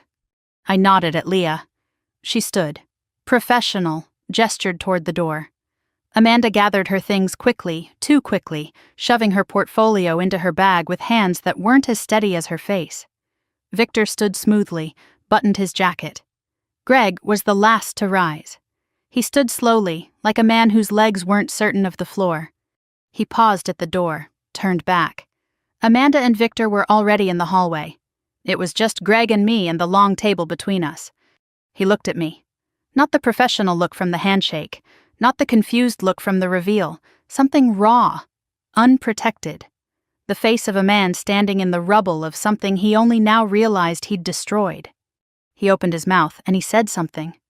Not an excuse, not a defense, not let's talk about the partnership, not I'm sorry, not any of the things I had rehearsed responses for. He said something I didn't expect, something that cracked the armor I'd spent 6 years building, something that changed everything that came after. But I'll get to that. The door closed, and I stood alone in that conference room, in the room I built, in the company I built, in the city I'd chosen, with his words still in the air and my hands shaking for the first time in 6 years. I need to go back to the moment in the doorway. The thing my father said that I withheld from you. Because what happened next, the thing I discovered about my own code, none of it makes sense without understanding 3 words my father said while standing in my doorway. Greg was at the conference room door, one hand on the frame, his face raw, unprotected, the rubble of something he only now realized he'd destroyed. He looked at me across the length of the table. His voice was quiet, stripped of the boardroom confidence, almost unrecognizable. I looked for you. 4 words, not I'm sorry, not how could you do this to us, not can we discuss the deal. 4 words I did not have a rehearsed response for. After you left. I looked for you. I called Berkeley. They said you'd graduated and left no forwarding address. I searched online, but there was no Brittany Walker in tech, no social media, nothing. His voice cracked. I thought maybe something had happened to you. My jaw tightened. My right hand pressed flat against the table. My left hand curled into a fist beneath the table where he couldn't see. He said he looked for me. And the thing that made my hands shake wasn't that he said it. It was that I wanted to believe him. After everything, after 6 years, some part of me wanted those 4 words to be true. Silence held for several seconds. You looked for me. Yes. But you didn't find me. No. Because I didn't want to be found. Because there was nothing left to find. Brittany. It's been 6 years, Dad. 6 years. You didn't come to my graduation. You offered me data entry contacts. You spent every dinner, every holiday, every conversation telling me I wasn't the one with talent. And then I left. And you want me to believe you looked? He said nothing. His hand dropped from the doorframe. I don't know if you looked. And right now, I don't know if it matters. He tried to redirect, the survival instinct of a businessman drowning personally and professionally. Can we at least discuss the partnership, separate from this? There is no partnership, not yet. My team has additional due diligence to complete. We can talk next week. Brittany, please, Walker Systems can't wait. Then you should have thought about that before you spent 30 years telling your daughter she wasn't good enough to run a tech company. The sentence landed like a closed door. He stared at me, opened his mouth, closed it, nodded once, small, defeated, and walked out. The door clicked shut. I sat down, placed both hands flat on the table, felt the tremor in my fingers. I looked for you. 3 words I couldn't verify and couldn't dismiss. 3 words that sat in my chest like a stone, too heavy to carry, too sharp to put down. I sat in that conference room for 45 minutes after he left. Didn't check my phone, didn't call Leah. The woman who built Novatech didn't sit in dark rooms feeling things. She made decisions. She moved forward.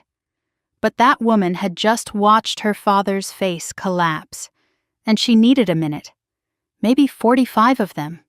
Then I thought about the architecture diagram, the Syncor node structure that looked like my handwriting. Before I could figure out whether my father was telling the truth about looking for me, I needed to figure out whether he'd stolen my code. I picked up my phone, called Leah. The technical audit I requested last night, the Syncor deep dive, how fast can you execute? I already started the paperwork. We can formally request codebase access tomorrow morning under the due diligence clause. Do it first thing. I want the full source code analysis by Friday. Pause. Brittany, what happened in there after they left? Nothing I can talk about yet. Okay, Friday, you'll have it. I walked to the window, put my palm against the cold glass, looked out at the city I chose, the city that let me become someone new. I had 2 questions now. Did my father look for me? And did my father steal from me? I was terrified that the answer to the first was yes, and the answer to the second was also yes. Because that would mean the man who missed me was the same man who used me. And I didn't know how to hold both of those things at the same time. Thursday. Walker Systems codebase was delivered via secure transfer that morning. 52,000 lines of code. The core architecture of Syncor, the product that had generated the majority of Walker Systems' revenue for 5 years. Leah's team began the analysis immediately. Code quality assessment, security audit, licensing verification, and at my specific request, a source file metadata review, creation dates, file names, author tags, change logs, everything. I didn't tell Leah why I wanted the metadata. I didn't need to. She'd seen the way I froze at the architecture diagram 2 nights ago. She was smart enough to know something was buried in that code. She just didn't know what. Thursday passed slowly. I attended 2 other meetings and remember nothing about either. My mind was in the server room on the 38th floor. At 4 in the afternoon, Leah texted, "Preliminary scan done. Full analysis tomorrow morning, something you should see." I walked down to Leah's floor. She was standing at her whiteboard. Her lead analyst, Priya, was at her screen, not looking at anyone. The posture of someone who had found something they didn't want to be the one to explain. Leah's face was serious. Not panicked, serious. The expression she wore when she had bad news that was also complicated. We ran the metadata scan on the core Syncor files. The original architecture, the foundation everything else is built on, was created from a single source directory. And The directory was imported into Walker Systems' development environment in August 2019. It wasn't built internally. It was brought in from an external source. What was the directory name? Leah turned her screen toward me. On the screen in plain text, the root directory name of SyncCore's core architecture. BW_thesis_modified. BW Brittany Walker. Friday morning, Leah delivered the complete technical analysis in person. Walked into my office, closed the door, set a printed report on the desk, 12 pages. The full analysis is done. I need to walk you through this. She sat, opened the report. I read along. SyncCore's core architecture was built on a foundation imported from an external directory in August 2019. The directory was labeled BW_thesis_modified. No author tag was changed. Whoever imported the code didn't bother renaming the source. The core algorithm, the optimization engine, the node structure, the third decision layer branching pattern, matches 87% of the code in my UC Berkeley capstone project, submitted June 2019. The remaining 13% consists of surface-level modifications, variable renaming, UI wrapper, deployment framework. The intellectual foundation, the architecture, the logic, the innovation is mine. Walker Systems filed no patent on SyncCore. No open-source license was referenced. No author credit exists anywhere in the codebase beyond the directory name. Leah set down the report, looked at me. BW, those are your initials. I didn't answer. Brittany, is this your code? I stared at my screen, 2 windows side by side, left SyncCore, right my capstone. The side-by-side comparison was not subtle, not coincidental, line by line, function by function, architecture by architecture identical. Yes, she exhaled slowly. How did Walker Systems get your capstone project? I didn't know. I had theories. Maybe Greg accessed my Berkeley cloud repository after I left. The family shared account I never deleted. Or maybe a copy was on the old ThinkPad I left behind in my childhood bedroom. Or maybe Professor Langston shared the project through academic channels. It didn't matter how he got it. What mattered was this. My father told me I didn't have what it takes for tech. He said I was a dreamer. And then he took the code I wrote, the code he never asked about, and he built his company's flagship product on it. SyncCore. The product that kept Walker Systems alive for 5 years. The product that was now failing because nobody there understood how to update it. Because the only person who understood the architecture was the daughter they'd thrown away. I closed the laptop. Not a slam. A slow, deliberate closing, the way I'd closed the front door at 14 Maple Drive. I placed both hands on the closed laptop, pressed down, as if holding something shut. There are different kinds of betrayal. There's the kind that screams, the affair, the lie, the stolen money.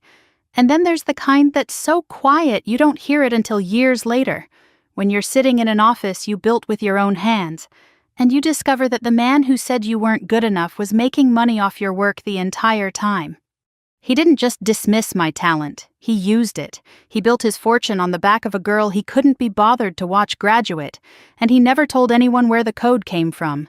Not the board, not the clients, not Amanda, not me. I turned my chair to the window, looked out. The bay, the bridge, the city, everything I built starting from $600 and a bus ticket. I had left that house with nothing, and now I knew he had kept the one thing I'd left behind that was worth something. Not a family photo, not a letter, my code, my work, my mind. Leah, still in the room, asked quietly, "What do you want to do?" I don't know. First time in 6 years I'd said those words. I'd always known. I'd always had a plan. In the parking garage, I had Rachel's card. In the conference room, I had the reveal. But here, I didn't know. Because the betrayal was too deep for strategy. It required something I hadn't allowed myself in 6 years. Grief. If we go public with this, Walker Systems doesn't just lose the partnership. They face IP theft litigation. The company is done, immediately. 73 people. 73 people who don't know their jobs are funded by stolen code. I know. Leah left. I sat alone. The city outside was bright and indifferent. He didn't just overlook me. He stole from me. He built his company's flagship product on my capstone project. the work of a 22-year-old girl who coded it in a dorm room at Berkeley, who showed it to a professor who called it the most original thesis he'd seen in a decade, who carried it to a graduation ceremony where her father didn't bother to show up. SyncCore. 4 years of revenue, millions of dollars, dozens of enterprise clients, all built on a foundation that came from a directory called BW_thesis_modified. BW, my initials, in his system, making him money, for 5 years. And the worst part, the part that kept me sitting in that dark office long after everyone else went home, wasn't the theft. The theft I could fight. I had lawyers. I had evidence. I had a company worth 80 times what his was worth. The worst part was that he'd said I looked for you. And some stupid, stubborn 14-year-old part of me still wanted that to be true, even now, even after this. And I hated myself for it. I sat in the dark for a long time. Then I opened my laptop, pulled up the original capstone file, and read the dedication page I'd written 6 years ago at Berkeley. It said, "For my mother, who always believed, and for my father, who I hope someday will." I closed the laptop again. Someday hadn't come, and now I wasn't sure it ever would. Monday morning. The weekend had passed. I ran 6 miles Saturday, worked 12 hours Saturday afternoon, ran another 6 Sunday, and spent Sunday night staring at the ceiling the same way I stared at the ceiling in Oakland the night before everything began. I sat at my desk with a legal pad divided into 3 columns: stolen code options, partnership options, family options. None had answers. Leah walked in at 8:15 carrying 2 coffees. Her tell. When Leah brings coffee she didn't ask for, it means she has something to say. She sat across from me, didn't open her tablet, just eye contact. "We need to talk, not about the code, not about the deal, about you." "You told me to call it instinct. When I asked why Walker Systems was priority, you lied to me." "I know. Greg Walker is your father. Amanda is your sister. The code in SyncCore is yours. And you didn't tell me any of this before we started due diligence." "What do you want me to say, Leah?" "I want you to say why. We've worked together for 4 years. I've had your back through every crisis, every board fight, every late night. And you didn't trust me with this." This was the first time anyone had called me out on my secrecy, not as a professional failure, as a personal betrayal. Leah wasn't angry about the conflict of interest. She was hurt about the lie. Because the moment I told you, it would become real, and I wasn't ready for it to be real. She nodded slowly. Understood.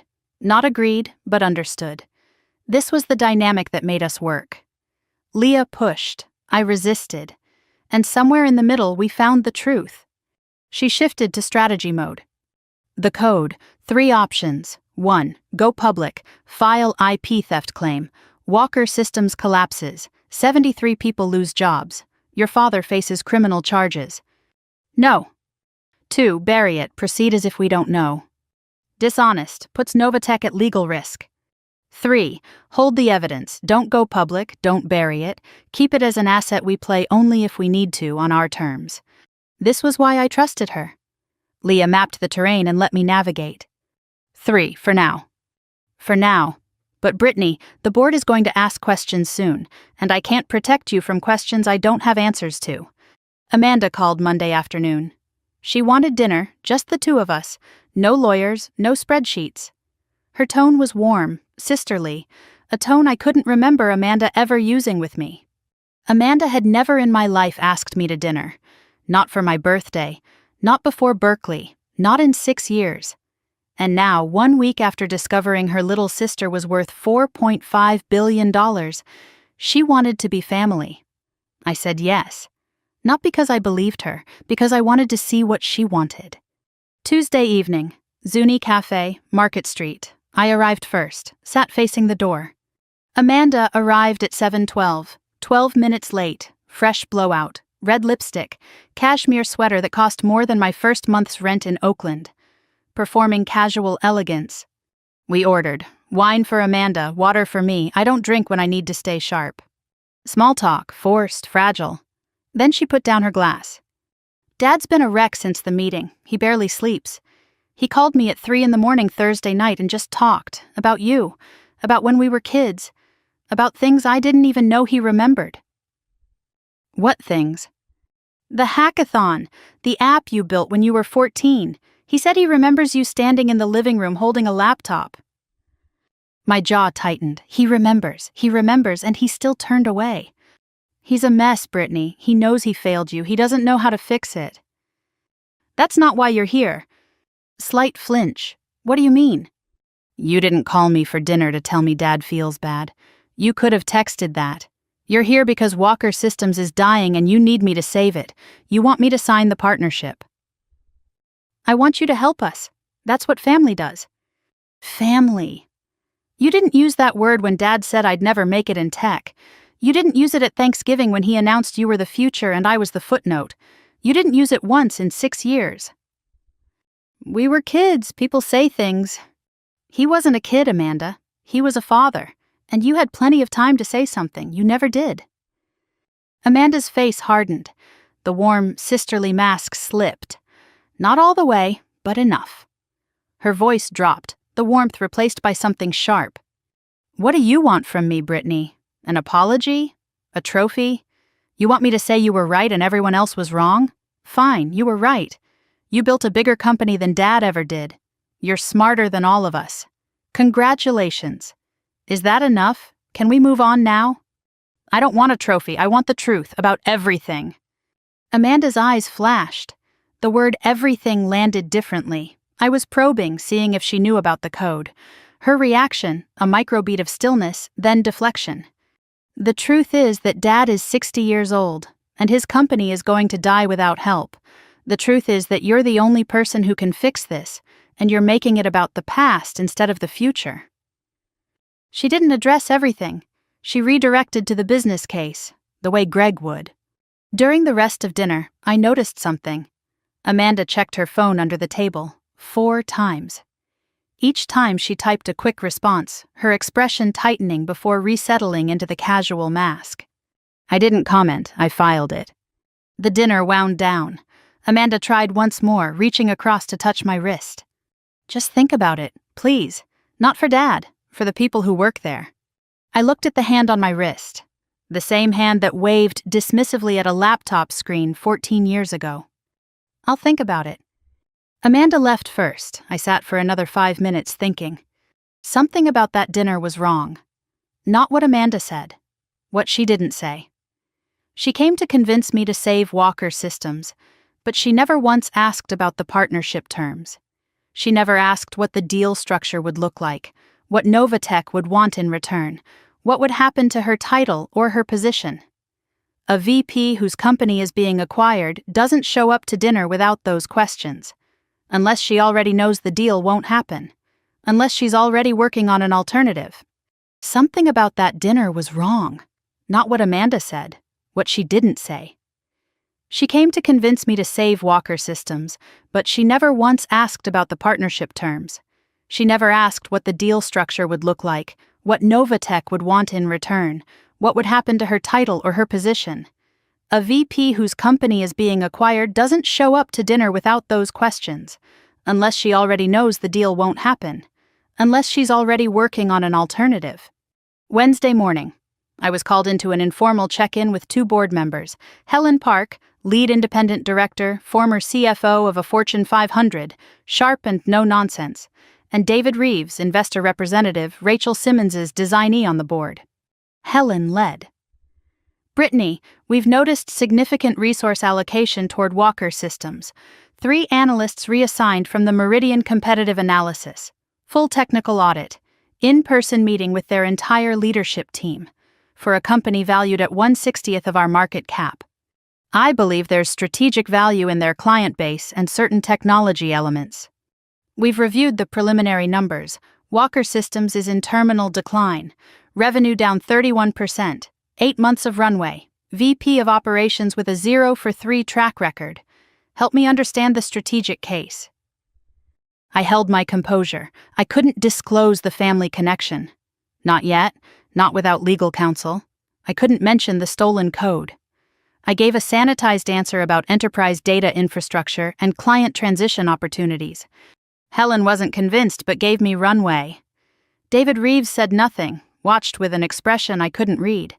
He worked for Rachel. Rachel knew the truth. Whether David did was a question I couldn't answer. The board was right to question me. I was doing exactly what a CEO should never do, making a business decision driven by personal emotion. I knew it, Leah knew it, and now Helen Park was circling it like a hawk. The clock was ticking. I either needed to make a real business case for Walker Systems or walk away entirely. Wednesday evening. I was at my desk reviewing the timeline when Leah walked in. No knock, no coffee, holding her tablet with the screen dark. Her face had the expression I'd only seen twice in 4 years, the expression that means something is very wrong. I found something and you need to hear it now. She sat, showed me intercepted data from Novatech's competitive intelligence system, which monitors encrypted communication patterns between companies in our sector. Starting the day after our meeting with Walker Systems, there's been a spike in encrypted communications between someone inside Walker Systems and Meridian Tech. Meridian, our biggest competitor, the company that's already taken 2 of Walker's clients. Someone inside Walker is feeding them information about our deal discussions, pricing strategy, due diligence timeline, meeting notes. How much do they have? Enough to build a counteroffer. If Meridian approaches Walker Systems with a competing acquisition bid, they'll have enough intel to undercut anything we propose.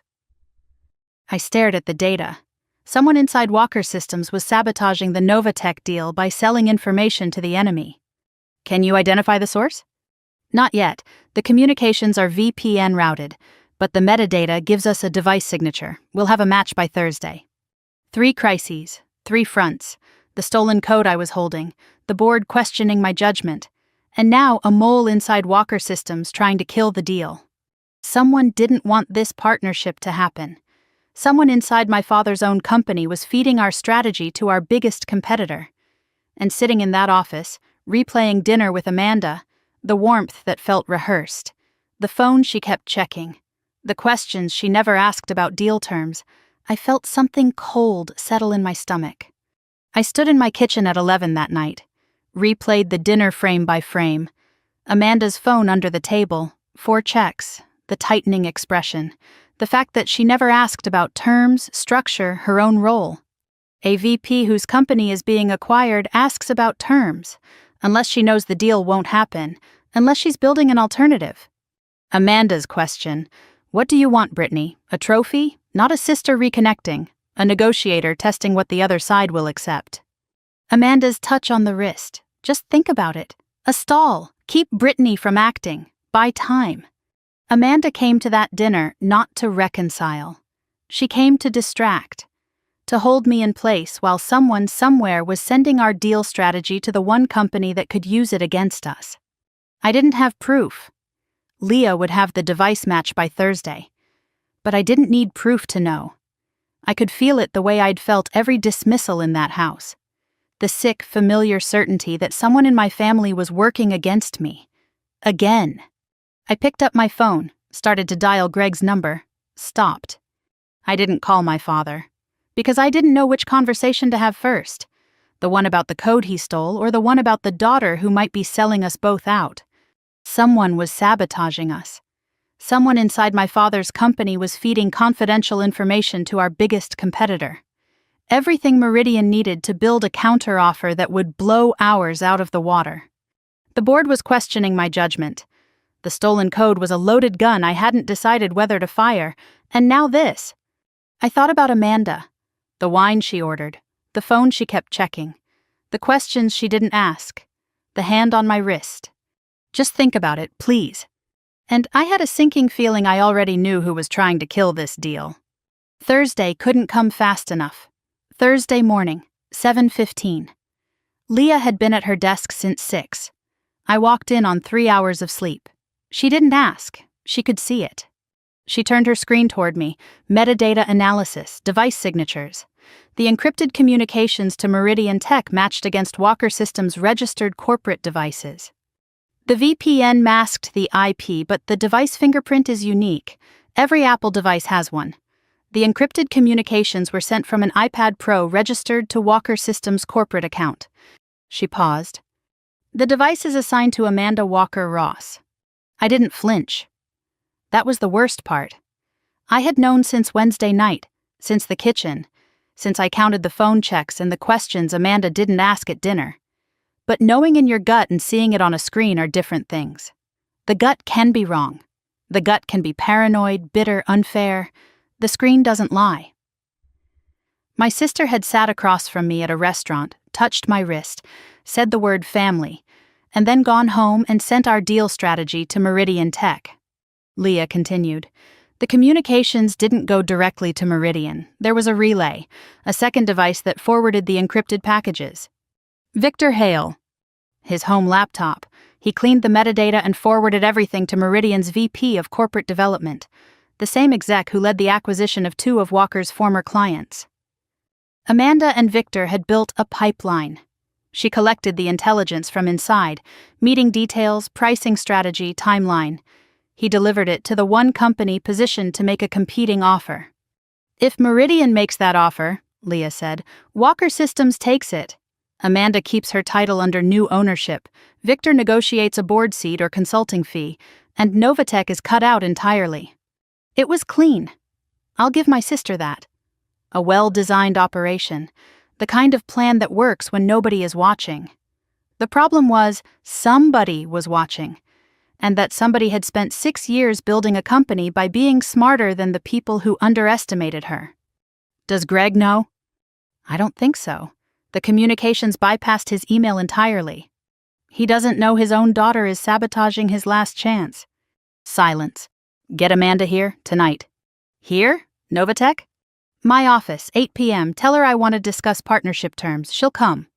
Leah studied me. Are you sure about this? No, but I'm doing it anyway. Thursday night, my corner office. City glittering through the windows. Desk lamp on, overhead lights off. The building was empty. No HVAC hum. The quiet was heavy. On my desk, a manila folder. Inside, the printed evidence, device match, relay logs, Meridian recipients' email headers. I had arranged it like a prosecutor's exhibit. Not to humiliate, to be undeniable. The elevator dinged at 8:04, 4 minutes late. Consistent. Amanda walked in wearing the same confident mask from the dinner, but her eyes were sharper. She sensed this wasn't a partnership discussion. You wanted to talk terms? Sit down. She sat. Her eyes flicked to the folder on the desk, then away. The micro-reaction of someone who knows bad news comes in folders. I opened the folder, slid the first page across the desk, said nothing. Amanda looked at it. Device match report, her name, her iPad, the Meridian connection. I slid the second page. Victor Hale's relay logs, timestamps, IP addresses, Meridian's VP of Corporate Development as the recipient. Third page, a summary of what was transmitted. Novatech's proposed valuation range, due diligence timeline, meeting notes, strategic priorities. I didn't speak during any of this. I let the paper talk, page by page, evidence by evidence. The way my father should have let my code talk years ago instead of dismissing it. Amanda's face went through a rapid series of expressions, shock, calculation, anger, and finally a settling. The expression of someone who has been caught and knows it. This doesn't prove anything. Someone could have used my device. The iPad was used from 3 locations. Your apartment in Austin, the Hilton on Union Square, where you stayed during our meeting last week, and Zuni Cafe. Zuni Cafe, Tuesday night dinner. Her mouth closed. You were texting Victor during our dinner, not your husband, Victor Hale, who was forwarding our strategy to Meridian in real time. Silence, 30 seconds, an eternity in a quiet room. Amanda's denial died. The mask didn't crack. It fell. Not gradually, all at once. Like a wall that had been holding back water for years. She put her face in her hands. Her shoulders shook. I thought she was going to cry. She did, but only for 10 seconds. Then the tears ignited into something else. Her head came up, face wet but eyes burning. When she spoke, her voice was raw. Not the polished Amanda. not the dinner Amanda. This was the woman underneath all of those performances. And she was furious. You think you know what this was like? You think I did this because I'm jealous, because I'm petty? I think you... No, you're going to listen. For once in your life, you're going to sit there and listen to me. She stood, her chair scraped back. She was trembling, not with weakness, with pressure finally finding a way out. He put everything on me. Everything. The day you left, the day you packed a bag and disappeared, he walked into my room the next morning and said, "It's just us now. You're all I've got." I was 24 years old. And from that moment on, every single thing that happened at Walker Systems was mine to carry. Every quarter that missed projections, every client that left, every board meeting where Victor looked at me like I was a placeholder. Every time the numbers fell short, he didn't yell. He did something worse. He'd go quiet. He'd look at me with this disappointment, like I was proving that he'd bet on the wrong daughter. You gotta be free. You gotta disappear and build your own thing from scratch. You gotta fail in private. You gotta grow without anyone watching. I didn't get any of that. I was on stage every single day performing the role he wrote for me, knowing I wasn't good enough for it. Knowing that the real version of what Walker Systems needed was somewhere in California, building it better, building it bigger, building it without us. Her voice cracked, the fury faltered. What was underneath was worse. It was grief. I knew. She was quieter now, almost to herself. I always knew you were the smart one. Even when I called your app a cute hobby, I knew. I said it because Dad was standing right there, and saying what he wanted to hear was the only way I knew how to survive in that house. This landed on me like a physical blow. I expected denial, deflection, maybe anger. I didn't expect honesty. And I didn't expect Amanda to say the one thing she'd never said in 32 years. I knew you were better. She sat back down slowly, like the explosion had emptied her. I didn't want to destroy the deal. I just couldn't stand the idea of you saving us, of you being the one who fixes everything, of Dad looking at you the way he should have looked at you all along, and realizing that every year he spent watching me was a waste. It wasn't a waste, Amanda. Don't be kind to me right now. I don't deserve it. No, you don't, but I'm not being kind. I'm being honest. He broke both of us, just in different ways. Silence held. Two sisters across a desk, the evidence between them, the anger spent, the masks on the floor. For the first time in 32 years, nothing between us except the truth. What are you going to do? I haven't decided. If you go public with the leak, I'll face charges, corporate espionage, maybe criminal. I know. Will you? I looked at Amanda, really looked. Past the blown-out hair and the cashmere and the performance. I saw what I didn't see at the dinner. Exhaustion. Not from a bad week. From a lifetime of being someone else's answer to a question they never should have asked. I saw two things at once. The woman who had betrayed me, who smiled at me over wine and sent our secrets to our enemy under the table. And the girl who had been locked in a glass case labeled Golden Child and told to perform perfection every day while our father watched and waited for her to fail. I was the daughter he ignored. Amanda was the daughter he crushed with attention. We were both his casualties. He just used different weapons. I'm not trying to be right, Amanda. I'm trying to save 73 people. Long pause. I know. That's what makes it worse. Amanda left. I sat alone. The manila folder was still open on the desk. The evidence pages spread like an autopsy. I picked up my phone, held it for a full minute before dialing. 3 rings, Greg answered. His voice was tired. The voice of a man who hadn't slept well in a week. Brittany? I know about Amanda. I know she's been communicating with Meridian Tech. I know Victor Hale is the intermediary.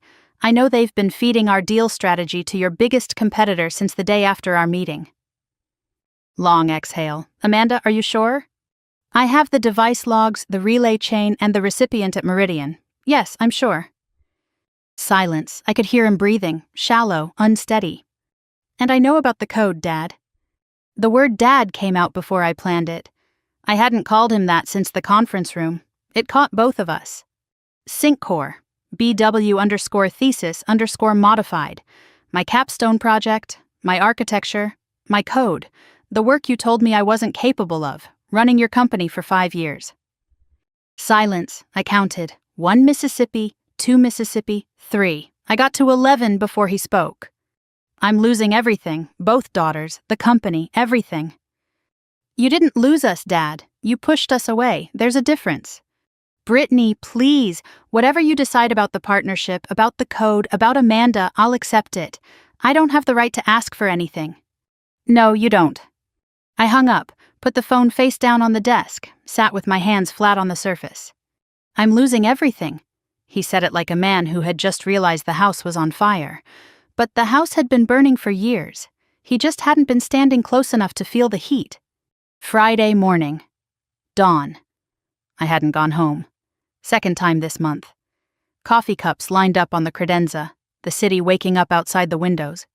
Leah arrived at 6:30, found me at my desk, same clothes as yesterday, eyes red, not from crying, from not sleeping. You've been here all night. Pull the offer. She sat slowly. You're sure? I'm done, Leah. The code is stolen. The VP is sabotaging us. The board is questioning my judgment. The CEO is my father who can't decide if he's sorry or just desperate. There's nothing here to save. There are 73 people. I know, and I can't save them by setting myself on fire. She nodded, didn't argue. She'd watched me carry this for 2 weeks. She knew when the weight exceeded the capacity. I'll draft the withdrawal letter. Thank you. She left. I turned to the window. The fog was burning off, the bridge appearing piece by piece through the white. I told myself it was the right decision, the smart decision, the decision any CEO would make when the deal is compromised.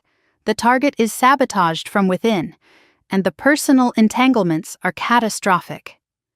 I told myself I had done enough. But sitting in that chair, watching the fog lift, I felt something I hadn't expected. Not relief, not closure, not even anger. I felt like I was running away again. I went home Friday evening. My apartment in Pacific Heights, where nothing reminded me of Austin, nothing reminded me of Maple Drive, nothing reminded me of a father who couldn't see me or a sister who couldn't stop performing. I ate half a bowl of soup. I sat on the couch. I turned on the television and watched nothing. I let the noise fill the apartment the way silence used to fill the house I grew up in.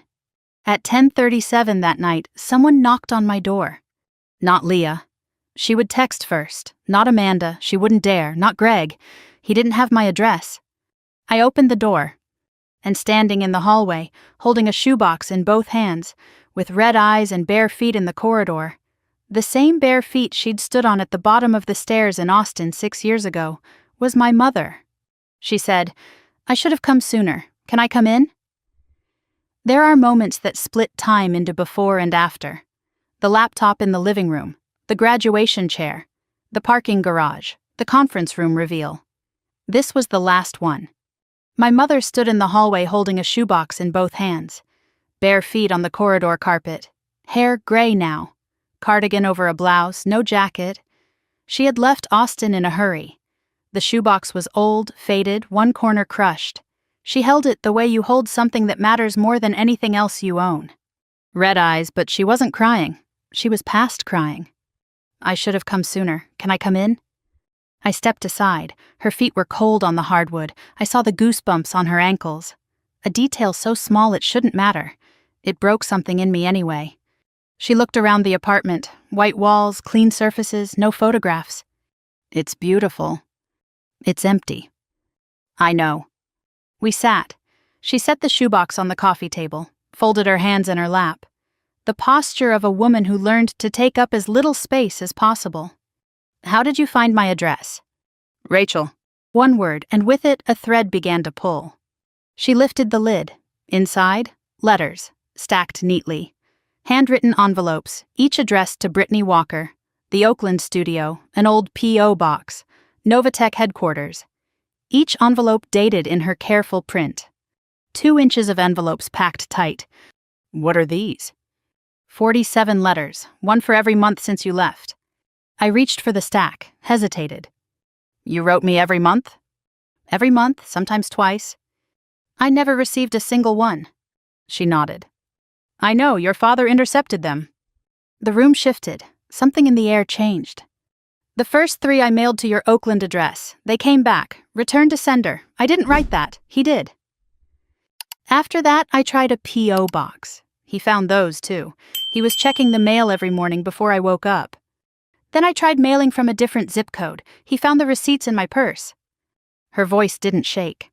The measured calm of a woman who learned to deliver devastating information without triggering the person she was married to.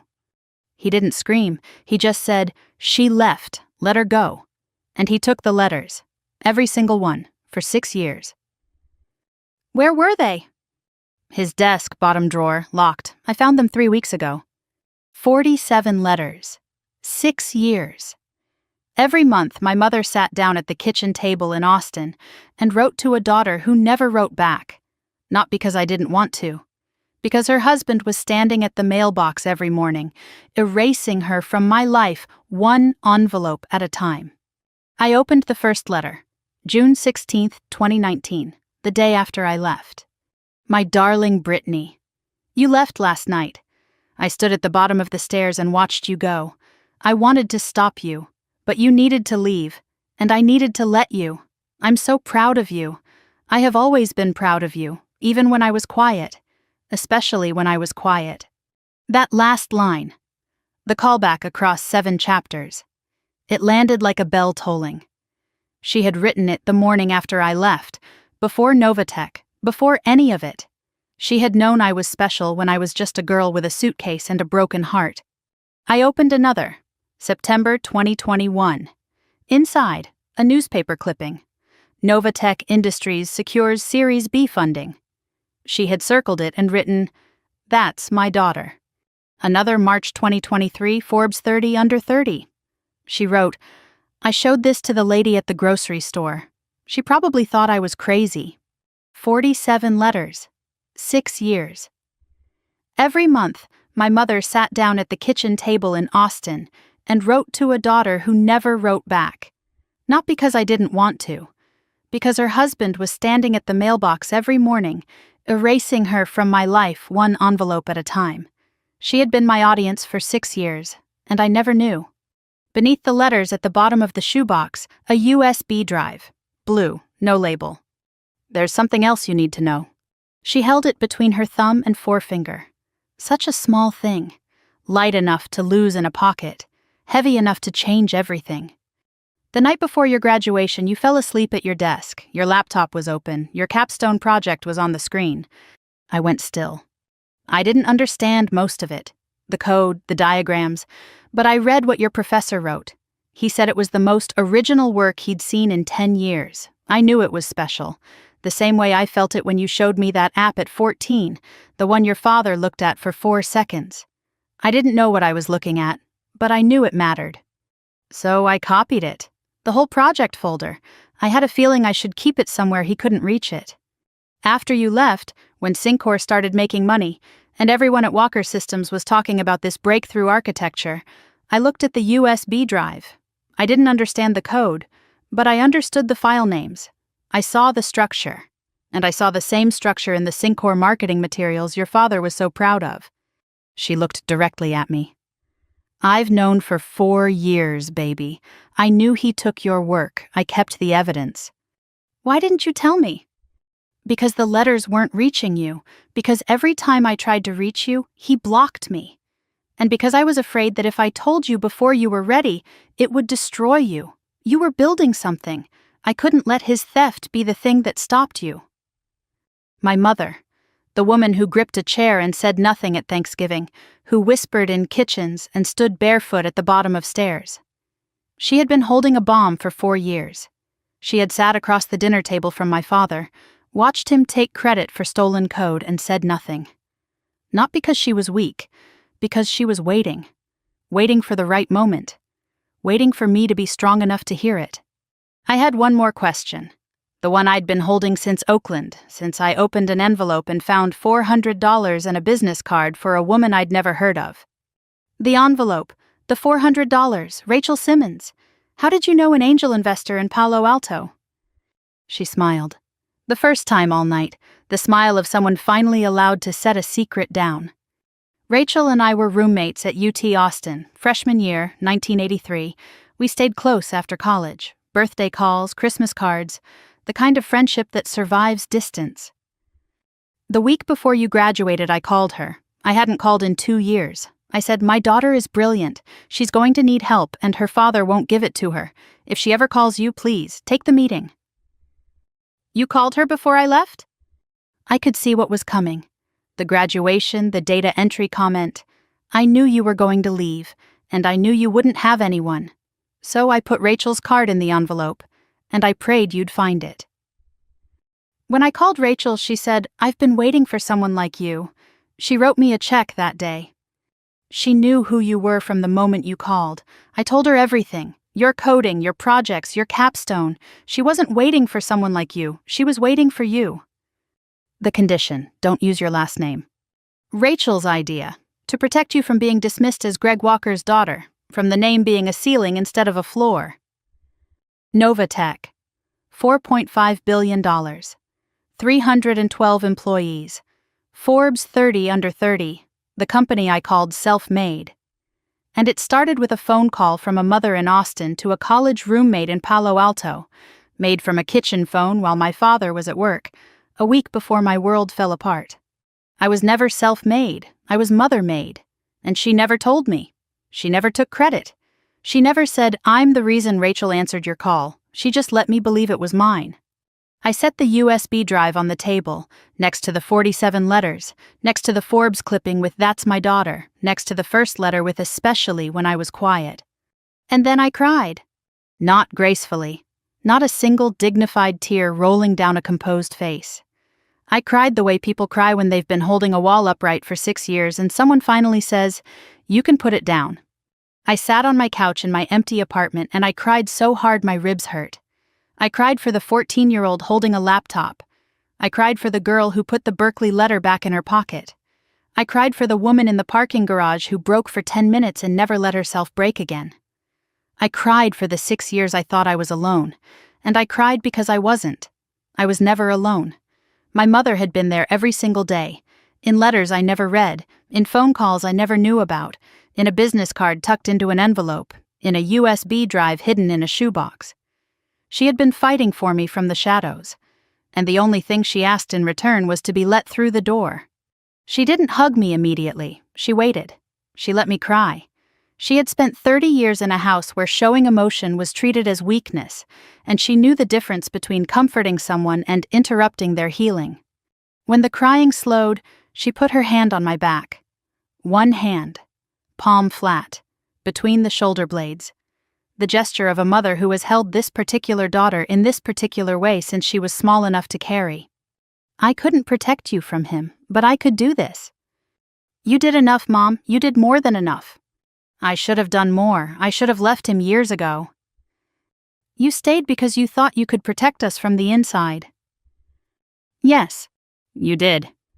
We sat on that couch until 3 a.m. She fell asleep with her head on a pillow I brought from the bedroom. I covered her with the blanket from the closet, the fleece one I'd bought at Target during my first Oakland winter. I sat in the chair across from her and watched her sleep the way she must have watched me sleep 1,000 times. And I thought about 73 people in Austin who were about to lose their jobs. I thought about Amanda, not the saboteur but the girl who said "cute hobby" because her father was listening. I thought about Greg, not the thief but the man who said "I looked for you in a doorway." A man who blocked his wife's letters with one hand and claimed to search for his daughter with the other. And I thought about my mother, who had spent 6 years writing letters that were stolen, making phone calls that were secret, and keeping evidence that was dangerous. All so that her daughter would have a chance. I picked up my phone. It was 3:12 a.m. I called Leah. She answered on the second ring. Because Leah always answers. Don't send the withdrawal letter. Pause. Okay. Put the offer back on the table, but change the terms. What terms? My terms. I wasn't going to save Walker Systems for my father. I wasn't doing it for revenge. I wasn't doing it because it was the right business decision. I was doing it for the 73 people who needed their jobs, for my mother who had been fighting for me from the shadows for 6 years, and for myself. Because I refused to let his failures define my choices. Because walking away now would mean everything she sacrificed was for nothing. I was done running. It was time to finish this. The 12 days after my mother's visit were filled with legal drafts, financial modeling, and due diligence revisions. Leah ran point on operations. I reviewed every page personally. This deal was not going to fail on a technicality. I had spent 12 days building an offer that was fair, not generous, fair. Generous is what you do when you have power and want to be liked. Fair is what you do when you have power and want to be right. Wednesday morning, April 9th, Novatech headquarters. The large conference room with the walnut table and floor-to-ceiling windows facing the Bay Bridge. The room we use for signings, not pitches. I arrived at 7, 2 hours early. I placed the documents myself. 7 folders, 1 per term. I was building a courtroom. 1 additional folder, unmarked, black, I placed at my own seat. Inside, the SyncCore code comparison. Mom's USB drive analysis. The BW_thesis_modified directory name. This folder would be opened once, shown once, and its contents spoken aloud exactly once. I wore the same charcoal suit from the first Walker meeting, but today I added my mother's silver Timex on my left wrist, the one she handed me the morning after the shoebox. On my right, the tag Hoyer I bought after the Series B. 2 watches, 2 women. Leah arrived at 7:30. You ready? I've been ready for 6 years. That's not what I asked. No, I'm not ready, but I'm doing it anyway. 9 o'clock. The Walker contingent arrived. Greg, Amanda, Victor Hale, their counsel. On our side, me, Leah, Helen Park from the board, and James Okafor, our general counsel. I sat at the head, Greg at the far end, Amanda to his left, Victor to his right, the same distance as 3 weeks ago but reversed. In that room, Greg walked in not knowing his daughter was at the other end. Today, he knew. No small talk, no coffee. This was a closing, not a negotiation. I stood. Here are the terms of Novatech's acquisition of Walker Systems. They are non-negotiable. Term 1. Novatech will acquire 100% of Walker Systems at fair market value, plus a 12% goodwill premium. This values the company above what any other bidder would offer, including Meridian Tech. The mention of Meridian landed like a stone. Amanda's face went white. Victor's jaw tightened. Term 2. All 73 current employees will be retained. No layoffs for 24 months. Term 3. The Walker Systems brand will continue as a subsidiary. Clients will experience continuity. Term 4. Greg Walker will retire from all operational and advisory roles, effective upon signing. He will retain the honorific title of Founder Emeritus, no operational authority, no board seat. Greg nodded. His hands were flat on the table. Term 5. Amanda Walker-Ross will step down as VP of Operations, effective upon signing. Amanda stiffened. I paused, then added, Amanda will be offered a 12-month advisory consultancy at her current compensation, with the option to transition to a permanent role if she chooses. This is an offer, not a requirement. Amanda's eyes widened. She expected termination. She expected punishment. She got a choice. For 1 second, we made eye contact across the table. Not warmth, not forgiveness, recognition. Term 6. I opened the black folder, took out 2 pages. SyncCore, the flagship product of Walker Systems, is built on a code base that matches 87% of a capstone project submitted to the University of California, Berkeley, in June of 2019. The project was authored by Brittany Ann Walker. The directory in Walker Systems server is labeled BW_thesis_modified. The code was imported in August of 2019, 3 months after the original author left the Walker household. Silence. Absolute silence. Helen Park's pen stopped moving. I want you to know that I know. Every line, every function, my architecture, my optimization pathways, my code, the work you said I wasn't capable of, running your company for 5 years. I looked at my father. And I'm still choosing to proceed with this acquisition, not because you deserve it, because it's the right thing to do. I watched his face as the weight arrived. Not shock. He already knew. What hit him was that I knew and I was still here. I hadn't used it to destroy him. I'd used it to show him the difference between revenge and justice. Term 7. Syncor will be rebuilt from the ground up under Novatech's technical direction. The new architecture will be original. A full IP audit will ensure no further misappropriation exists. These are the terms. Victor Hale spoke for the first time. This is extortion. You're using a questionable code comparison to force terms that strip the board of any oversight. Mr. Hale. I said his name the way a judge says a defendant's name. On March 19th, the day after our initial meeting, encrypted communications began between a device registered to Walker Systems and the VP of Corporate Development at Meridian Tech. Those communications contained Novatech's proposed valuation range, due diligence timeline, and strategic priorities. The device was registered to Amanda Walker Ross. The relay was routed through a laptop on your home network. Victor's face went gray. You served as the intermediary in a corporate espionage operation designed to funnel our deal strategy to a competitor. Your continued presence in this room is not something I'm willing to accommodate. Victor looked at Greg. Greg stared at the table. Are you going to let her... Greg, very quiet. Victor, stop. Victor stood, gathered his folder, walked to the door, stopped, turned, saw Leah holding a second folder with the full communication logs. He closed his mouth and left. Victor Hale was the only person who left that room without being offered a second chance, because he was the only person who had never been a victim. He was an opportunist, and opportunists don't get grace. They get consequences. The room resettled. Amanda hadn't spoken since term 5. She looked at Greg.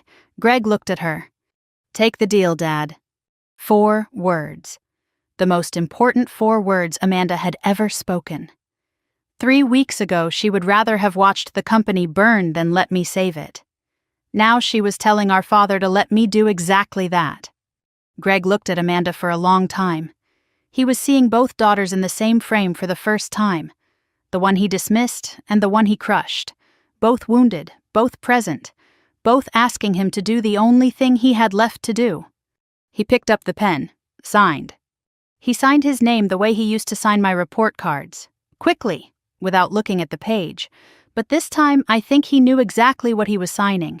The company he built on code he stole, to the daughter he stole it from, on terms set by a woman he once said wasn't good enough for tech. The pen touched the page for 3 seconds. And in those 3 seconds, 30 years of Walker family history was rewritten. The room emptied. Amanda left first. She looked at me as she passed but didn't speak. I nodded. Later. Not now. Helen Park shook my hand. Leah collected the folders. Greg remained seated at the far end of the table. He hadn't moved. I asked Leah to give us the room. She hesitated. She knew what this conversation would cost me. She nodded and left. Father, daughter, the Bay Bridge through the windows. I need to tell you something, not because you asked, because I should have told you years ago. I waited. I used your code. I knew what I was doing. After you left, I found your capstone project on the old ThinkPad in your room. I showed it to our lead developer. He said it was years ahead of anything Walker Systems had. I told him to use it. I told myself it was just a student project, that you'd never know, that it was just sitting there, unused. But I knew whose work it was. And I knew the girl who wrote it was somewhere in California, eating ramen, trying to build something from nothing while I was building my company on her work. He stopped, looked at his hands. I don't know when it started, the lying to myself. Maybe it was the moment you showed me that app at 14, and I felt something I didn't expect. I felt afraid, because my daughter was smarter than me, and instead of being proud, I was threatened. He said the word threatened. I had waited 14 years to hear my father say one honest thing about why he treated me the way he did. And there it was. Not cruelty, not indifference, fear. I don't deserve your help. No, you don't. But the people who work for you do. They didn't steal anyone's code. They didn't intercept anyone's letters. They didn't tell their daughter she wasn't good enough. 73 people. That's who I did this for. And your mother? Yes, and Mom? His voice broke. Your mother never stopped believing in you. I know, she showed me. He heard the emphasis on showed. She wrote me 47 letters, one every month. You intercepted them all. His head dropped. You told her to let me go, and then you told me you looked for me. Both things are true. Both things can't be true, Dad. They can. I wanted you to stay gone, and I wanted to know you were okay. I wanted control, and I wanted relief from the guilt. I was two things at once, selfish and sorry. That's the truth, that's all of it. It was the most honest thing my father had ever said. Not an excuse, an admission. He was selfish and sorry. He wanted me gone, and he wanted me safe. He stole my code, and he missed my face. He was not a villain. He was a man who loved his daughter badly enough to lose her. I didn't know what to do with that. I still don't. I stood, buttoned my jacket, walked toward the door, stopped, turned back. I'm not forgiving you today. Maybe not tomorrow, maybe not this year. He looked up. But I'm leaving the door open. That's more than you gave me. Thank you. Don't thank me, earn it. I walked out. The door closed with a soft click, not a slam. I don't close doors with violence. I close them with precision. Earn it, 2 words. The hardest sentence I'd ever said. Because it meant I was giving him something I wasn't sure he deserved. Time. The chance to prove that the confession in that room was real. I didn't believe he could. Not yet. But I believed he should have the chance to try. Because that's what my mother would do. The deal closed 31 days later. Quietly, professionally. The wire transfer went through on a Tuesday morning in May while I was drinking coffee at my desk. Walker Systems became a wholly owned subsidiary of Novatech. The transition team introduced themselves to 73 employees who had spent months wondering if they would still have jobs by summer. They did. Greg cleaned out his office over a weekend, alone. Amanda told me later that he took only 2 things, a family photograph from 1999, and the pen he used to sign the acquisition papers. Amanda accepted the advisory consultancy. 3 weeks after the signing, she sent me an email. Thank you for not destroying me when you could have. I'm trying to figure out who I am when I'm not performing for Dad. I didn't reply. But I forwarded her name to a recruiter I trusted. She didn't need to know it was me. Victor Hale disappeared from the industry within 6 months. He wasn't worth the paperwork. My mother moved into an apartment 3 miles from Maple Drive, her first solo apartment in 32 years. We talked on the phone every Sunday. She never told me what to feel about my father, she just listened. I sat in my office on the 42nd floor, looking out at the San Francisco skyline, and I realized something I hadn't expected. Winning didn't feel the way I thought it would. It didn't feel like triumph. It didn't feel like revenge. It felt quiet. The same kind of quiet that filled the house at 14 Maple Drive when nobody was fighting and nobody was talking. Except this time the quiet wasn't empty. It was full. Full of 73 jobs saved, full of 47 letters read, full of a USB drive in my desk drawer, and a silver watch on my wrist and a phone call every Sunday. The quiet was full, and for the first time in my life, so was I. But I wasn't finished yet. 6 months later, Walker Systems still existed. Not as it was, nothing stays as it was, but as something better. The transition team had spent the summer rebuilding the infrastructure and doing what Novatech does best, making things work.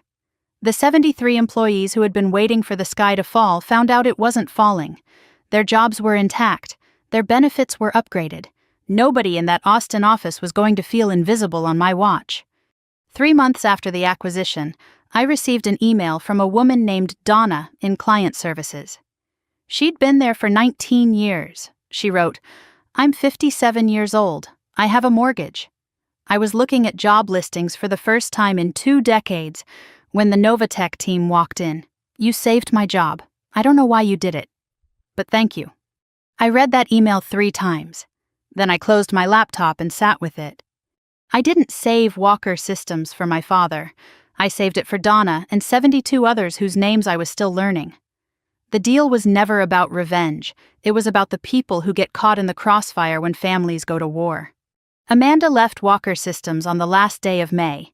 She served the advisory consultancy for 1 month before deciding she didn't want it. She told Leah, "I need to build something that's mine. Not my father's company, not my sister's consultancy fee, mine." I understood. Maybe for the first time, I understood Amanda completely, because that was exactly how I had felt the night I left Austin. She opened a small consulting firm in Dallas, not Austin, a new city, the same way I had chosen Oakland, a new name, Ross Advisory, using her married name.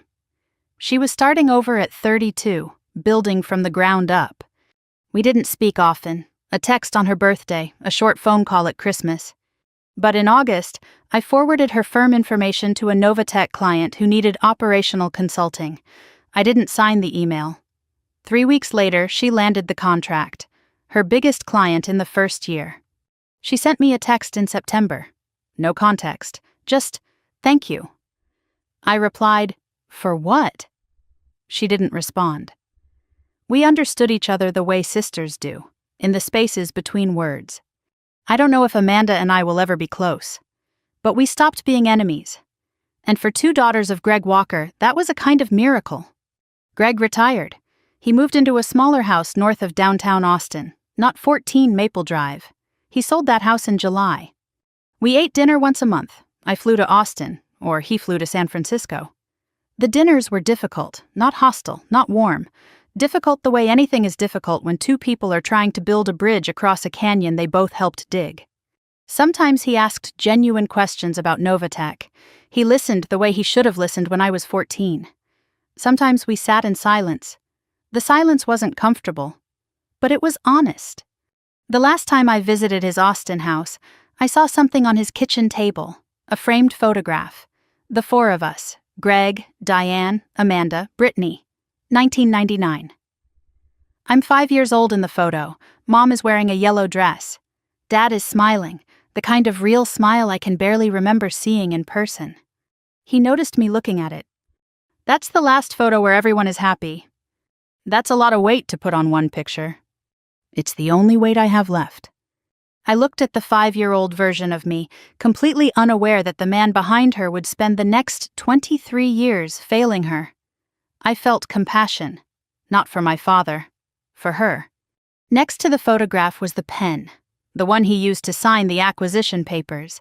He had kept it the way I had kept the letters. Greg Walker was not a good father. I don't say that with anger anymore. He was afraid of his daughter's talent, and he let that fear poison 30 years. But he was trying, slowly, clumsily.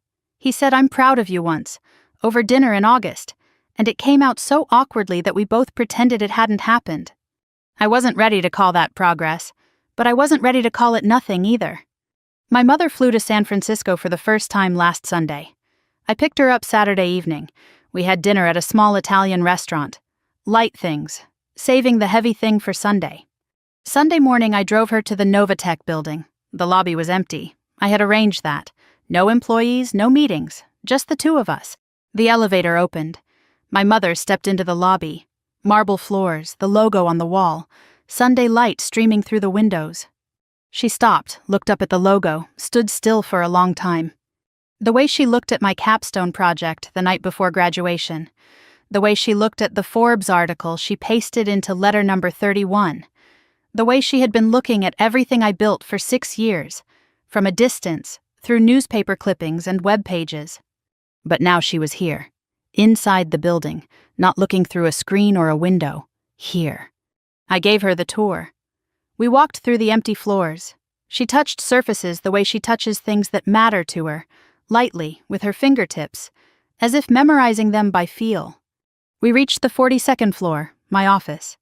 She walked in, looked at the desk, the view, the Bay Bridge, the framed photo on the credenza. It wasn't the family photo from 1999. It was a photo of her, taken at the airport Saturday evening. Diane walking through the arrivals gate with a smile I had never seen before, the smile of a woman visiting a world her daughter built. She saw the photo, she looked at me. She pulled me into a hug, the kind that holds years of distance in its arms and refuses to let go. In my office, on the 42nd floor, in the building I built with code she protected and a phone call she made. My mother held me, and I let her. I was never self-made. No one is. Every person who builds something great was carried by someone they didn't see. My mother carried me. Rachel carried me. Leah carried me. Self-made is a myth. We are all someone else made, and the bravest thing you can do is admit it. Later that Sunday, my phone rang. Rachel Simmons. Your mom called me yesterday, before she flew out. She read the Fortune article. She's very proud. I looked at Diane on the couch, reading a paperback she'd brought from Austin. She always was, I just didn't know. You know now, that's what matters. The circle closed. A phone call from a kitchen in 2019, a business card in an envelope, a seed check, a company, a shoebox, and now a mother on a couch, a daughter in a chair, and a college roommate on the phone. All connected by a thread that started 30 years before I was born. That's where Novatech began. Not in a garage, in a friendship between two women who stayed in each other's lives long enough for one of them to save the other's daughter. People ask me sometimes what revenge feels like. They expect me to say it feels like victory, like vindication, like the moment in the movie when the music swells and the bad guy finally gets what's coming to him. It doesn't feel like that. Revenge, real revenge, the kind that changes your life instead of just ruining someone else's, feels like building something so solid that the people who doubted you have to walk through the front door and ask for help. It feels like choosing mercy when you could have chosen destruction. It doesn't taste like victory, it tastes like clarity. The moment you realize that the person who hurt you was smaller than you thought, and you were bigger than they said. I learned things this year that I wish I had known sooner. I learned that forgiveness isn't a gift you give to the person who hurt you. It's a door you open for yourself so you can walk through it and leave the hurt in the room behind you. I haven't walked through that door with my father. Not yet, maybe not ever. But I've unlocked it. I learned that strength isn't silence. My mother was quiet for 30 years, and I used to think that meant she was weak. She wasn't. She was the strongest person in the house. Strength doesn't always roar. Sometimes it whispers. Sometimes it shows up with a shoebox. I learned that sisters can wound each other in ways no one else can, and heal each other in ways no one else can either. And I learned the most important thing of all. I didn't become the person my father believed in. I became the person I believed in, and that was always enough. My father believed in the version of me that was small, quiet, and easy to overlook. A footnote in the Walker family story. I believed in a different version. The girl who coded an app at 14, the woman who pitched investors for 9 months before one said yes, the CEO who sat across from the man who raised her and said, "I know what you did, and I'm choosing to help anyway." That version of me was always there. She was there in the ramen apartment. She was there in the parking garage. She was there in the conference room and on the couch at 3 a.m. with her mother's hand on her back. She was always enough. I just had to stop waiting for someone else to tell me that. I told you this story because I think you needed to hear it. Maybe not the details. The code, the acquisition, the conference room. Those are mine. But the feeling underneath? The feeling of being overlooked by someone who should have seen you? Of being told you weren't enough by someone whose opinion shouldn't have mattered but did? That feeling isn't just mine. I know it isn't. Because every time I tell a story like this, I hear from women who say, "That was me, that was my family, that was my life." So if this story reminded you of someone in your family, someone you used to be, or someone you're still becoming, I want to hear about it. Not because I'm curious, because your story matters. It matters the way my mother's letters mattered, even when no one was reading them. Leave a comment. Tell me one thing, just one, that this story made you think about. A memory, a person, a moment when someone underestimated you and you proved them wrong. Or a moment when someone believed in you and you didn't know it until later. And if you're new here, if this is the first story you've heard on this channel, I'd be grateful if you subscribed, not for the numbers, for the reason we do this. Because every week we tell stories about people who were told they were too small, too quiet, too old, too late, too much, or not enough. And every week those people prove that the ones who underestimated them were wrong. You are not too small, you are not too late, you are not too anything. You are enough, you've always been enough. You just need someone to say it out loud. I looked out the window at San Francisco, the bridge, the bay, the fog beginning to roll in from the ocean, the way it does every afternoon, soft and certain, covering the city in something that looks like forgiveness. And on my desk, in the bottom drawer, 47 letters from a mother who never stopped writing. I closed the drawer, I picked up my coffee, I went back to work. There was still so much to build. This story is fictionalized for dramatic effect.